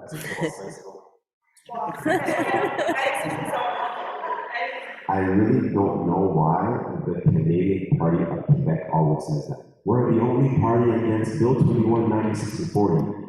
Can someone fire these people? I didn't say that, I said we would repeal all three.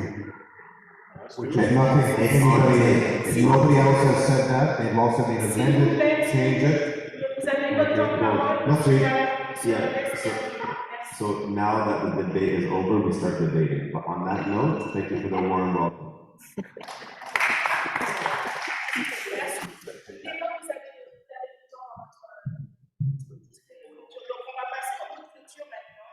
Donc, je vais inviter Madame Labelle, je vais vous désigner tour à tour. Madame Labelle a prononcé son mot.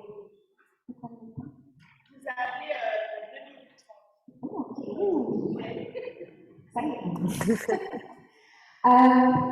Donc, ce que j'ai envie de vous dire, c'est que Québec solidaire, c'est l'option progressiste. C'est la seule alternative à François Legault, à la CAQ. On l'a démontré même dans un sondage aujourd'hui, on arrive deuxième dans les intentions de vote.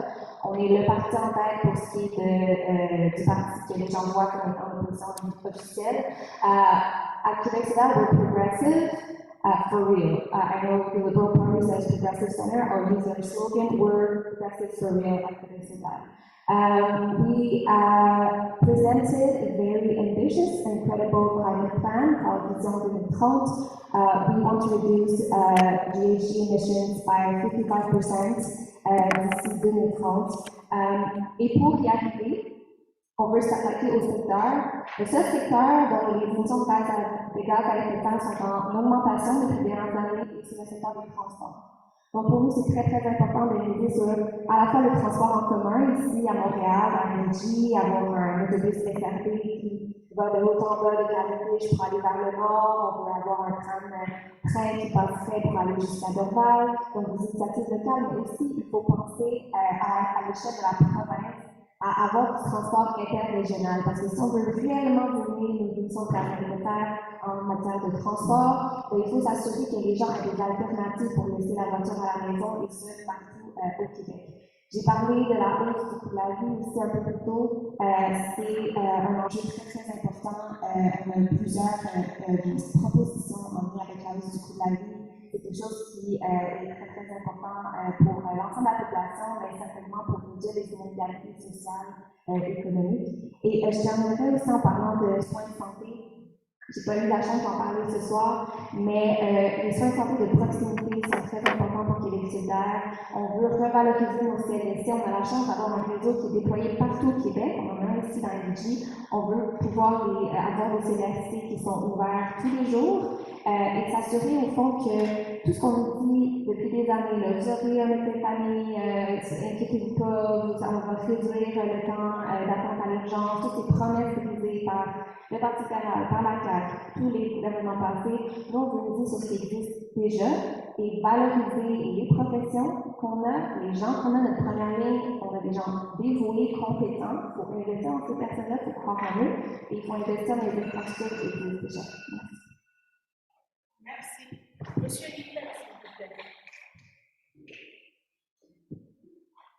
Donc, nous sommes une partie assez nouveau, mais Éric Duhaime a fait quelque chose de miraculeux en Québec. Il a une partie qui a eu 500 membres, maintenant en 60 000 membres. On pense que les divisions entre la souveraineté et le fédéralisme est fini. Nous sommes une partie qui veut être en Canada. On veut discuter les choses plus importantes, la liberté, le soin des patients, les soins des aînés, les enfants. And we want to have more freedom because we think that Quebecers are smart enough to make their own choices in pretty much every subject. So that's our goal. And our slogan is Libre chez nous. And that was voted the best slogan. And I think it's the best slogan because I think we should remember that we're in a free society and we need to continue that. Les choses importantes pour moi, c'est la santé. So we have a major reforms plan. I belong to a group of physicians called the RQDMSS, which wants to undo the reforms of Mr. Barak, which have taken our healthcare system and centralized it to a degree that during the pandemic, we really didn't have boots on the ground at the various institutions, and in fact at St. Mary's at least, we actually made our own committee to handle the pandemic in our hospital because we were getting no guidance from the center. So that's one thing in healthcare. Another thing in healthcare is that we like that the money for the patient follow the patient, so that the hospitals don't see us patients as a burden, but as you know, something to attract to go compete with each other. L'autre chose, c'est le santé, les mesures préventatives. On veut les Québécois et les Québécois faire plus d'exercice. On va faire une bonus de $500 en taxe pour ça. So basically, we would like to see Quebec be freer, happier, and altogether better. Merci, Monsieur Tyrrell. Hi, everybody. So thank you very much for coming out this evening. It's been a pleasure to debate with my colleagues for the second time today, actually. We were at this Loyola High School this morning, so it's really great to have these conversations. Le Parti du Québec, c'est le parti qui a de loin le programme le plus ambitieux en termes d'environnement, en termes de justice sociale. Ce soir, nous avons parlé des problèmes dans le marché locatif des logements. Vous avez entendu la position du Parti du Québec qui vise à remettre en question le rôle du capitalisme dans ce marché-là, de permettre aux gens de devenir propriétaires de leur appartement.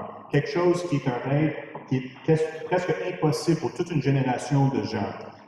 Here in NDG, we want to support the Dow Park. It's a project to link the Lachine Canal up to the Palais Saint-Jacques. And we want to protect the Palais Saint-Jacques. It's been since 2015 that I've been visiting this site with local activists who have been trying to protect it and have it taken care of the way that it should be. And we've made some progress, but we need to go much further. We need to have more active transport. We need to build a metro system that comes all the way out here to the west of NDG. It's not normal that it takes so long to get downtown. 45 minutes from Loyola to Guy Concordia by bus, far too long. We need to do much better. We need to make public transit free and accessible for everybody. And it's really great to hear that there's these other parties that are talking about reducing transit fees. And this is, free transit is one of the main things I've been putting forward in Quebec politics over the last 10 years, and the 12 times that I've run for the National Assembly. But why not go all the way? If a party is serious about environment, free transit is one of the most basic steps. And the Green Party of Quebec, we have a role to play in the democracy. We're here to influence the debate, to bring in new ideas, to inject positive energy into a democratic system that's failing, that has lower and lower voter turnout every single election. The Green Party of Quebec is a bold party. We're the original party for the environment, the Parti vraiment vert. And there's so much that we can do for this province. Even having one member of the National Assembly that comes from the Green Party would shake up Quebec politics in a way that no other party has done for quite some time. NDG has always been the area that's the most favorable to the Green Party of Quebec and to the Green Party of Canada. We've achieved up to 15% before the elections here. And so if progressive people in this room are looking for a candidate to vote for, I would encourage you to vote for the Green Party of Quebec to support this progressive vision that we have for the future of Quebec, for an inclusive Quebec, a green Quebec, one that takes care of people, that takes care of seniors, that takes care of homeless people, that makes sure that people have equal rights and equal opportunity. So once again, thank you very much to the Community Council for organizing this debate. It's always a pleasure to participate. It's always a pleasure to debate with my colleagues. And please vote on October 3rd. Thank you. Merci, Madame McGraw, et on va terminer avec Monsieur Constantine. Alors, tout d'abord, moi aussi, je voudrais remercier le Conseil communautaire de Notre-Dame-de-Grâce ainsi que mes collègues candidats. On a passé plus ou moins la journée ensemble. On est tous plus ou moins des bénévoles à temps plein pour nos campagnes, mais j'ai beaucoup de respect pour mes collègues. J'ai pris beaucoup de notes. Je trouve qu'il y a beaucoup d'idées intéressantes et je pense qu'il faut toujours avoir l'esprit ouvert. Alors, merci surtout à vous, les citoyens, d'avoir participé ici. Ce soir. Alors, comme vous le savez, je pense que c'est clair ce soir, il y a des choix distincts dans cette élection. Il s'agit d'un moment important pour le Québec, alors que nous sommes confrontés à de multiples crises. L'urgence climatique, la montée en flèche que nous sommes du coût de la vie, un système de santé surchargé, mal géré, l'accès à l'éducation, du préscolaire jusqu'au postsecondaire. Et bien sûr, les questions de la langue, de l'identité, de la diversité et de l'inclusion qui sont au cœur de notre société. The CAQ is the elephant that is not in the room, and you'll notice that most of my comments have focused on the governing party, which has failed to allow itself to be held accountable by the citizens of NDG in Montreal West. They are not participating in any debate so far, as far as I can tell. An election is supposed to be a moment when a government in particular engages with the electorate, and all we're getting are more divisive pronouncements from the Premier. I'm very concerned that the CAQ government is setting Quebec society up for failure. Our seniors, our youth, our families, business. I'm particularly concerned that it's setting up young people, the next generation, for failure at a time when we need our youth to succeed like never before, to tackle the multiple crises, economic, environmental, and social. I believe that the CAQ, because they're not, at least the Premier is not able to divide Quebec from Canada, is looking to divide Quebec within itself. And what we need is unity and inclusion. As a liberal, I choose unity and inclusion. Je sais que notre communauté, on a besoin d'une voix forte sur ces questions fondamentales et pour représenter toutes les préoccupations de tous nos citoyens. Et je crois plus être cette championne, cette voix pour notre communauté. Alors je demande votre soutien. Merci et bonsoir.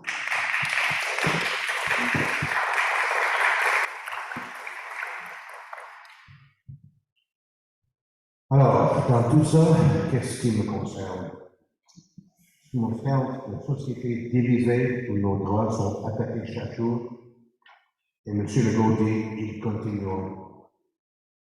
An exodus of skilled labor and lower immigration, des dommages pour l'économie, 150 compagnies l'ont confirmé que la loi est dangereuse pour l'économie du Québec.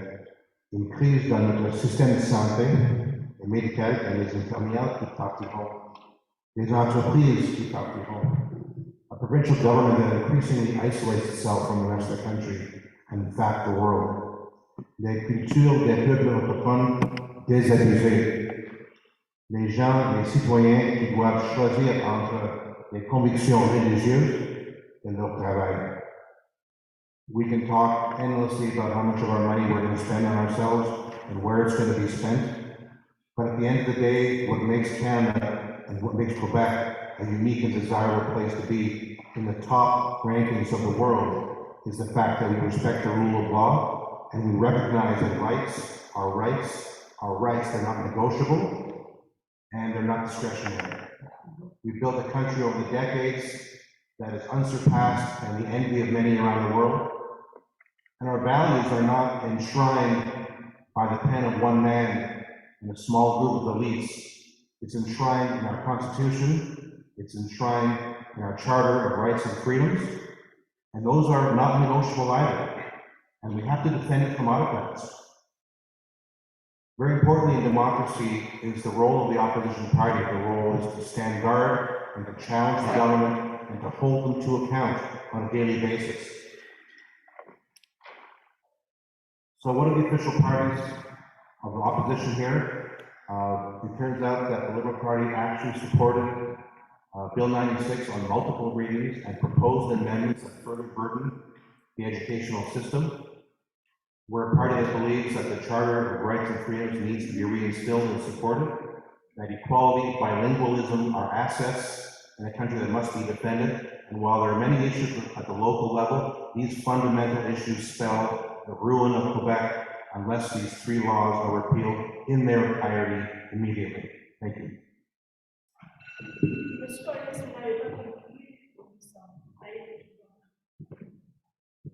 So good evening, everyone. Today I started by telling you my vision for Montreal and policy, and I'm going to conclude telling you a little bit about myself. My father immigrated to Canada in 1969 from Jamaica, and he met my mother in 1979 at a Bob Marley concert at the Forum of Montreal. A year later, there was a referendum, and they got married on that year, and in 1983, I was born with a twin brother, Jagannatha and Balarama. At the age of 1 year old, we moved to the United States of America to an ashram, a Hindu getaway. And in '93, I must be a good luck charm, when the Montreal Canadiens won the Stanley Cup, I returned to Canada. And I went to a welcome class, and I felt welcome. J'ai appris à parler en français, j'ai fait la cueille de pommes, j'ai joué au hockey pour le comité des jeunes de la Louisiane, and I felt at home.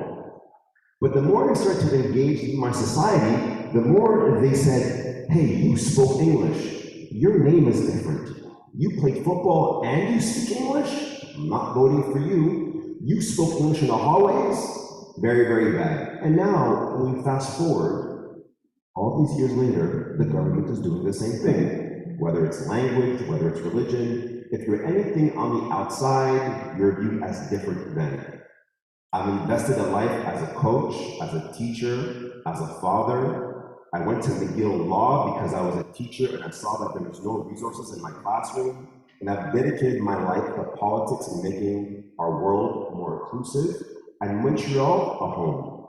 So Vote for Bloc Montreal is voting for not just a political party, but someone that's dedicated to making your lives feel more inclusive and prosperous and to create a home here in Montreal and in NDG. So I encourage you, when you go to the ballot box, we can no longer be voting for brands or for parties. Start critically thinking about who do you want representing you. I've said Désirée is a phenomenal person, I'd probably vote for her. But you know what? You might like me. You might like some of these other individuals. But let's not give any free check marks to the Liberal Party just because of that Coca-Cola brand. Start analyzing policy, analyze the individuals, and vote for the people that are going to best represent you at the National Assembly. Thanks. Merci à tous les candidats. C'est ce qui conclut la soirée pour ce soir. Vraiment, merci beaucoup de votre disponibilité.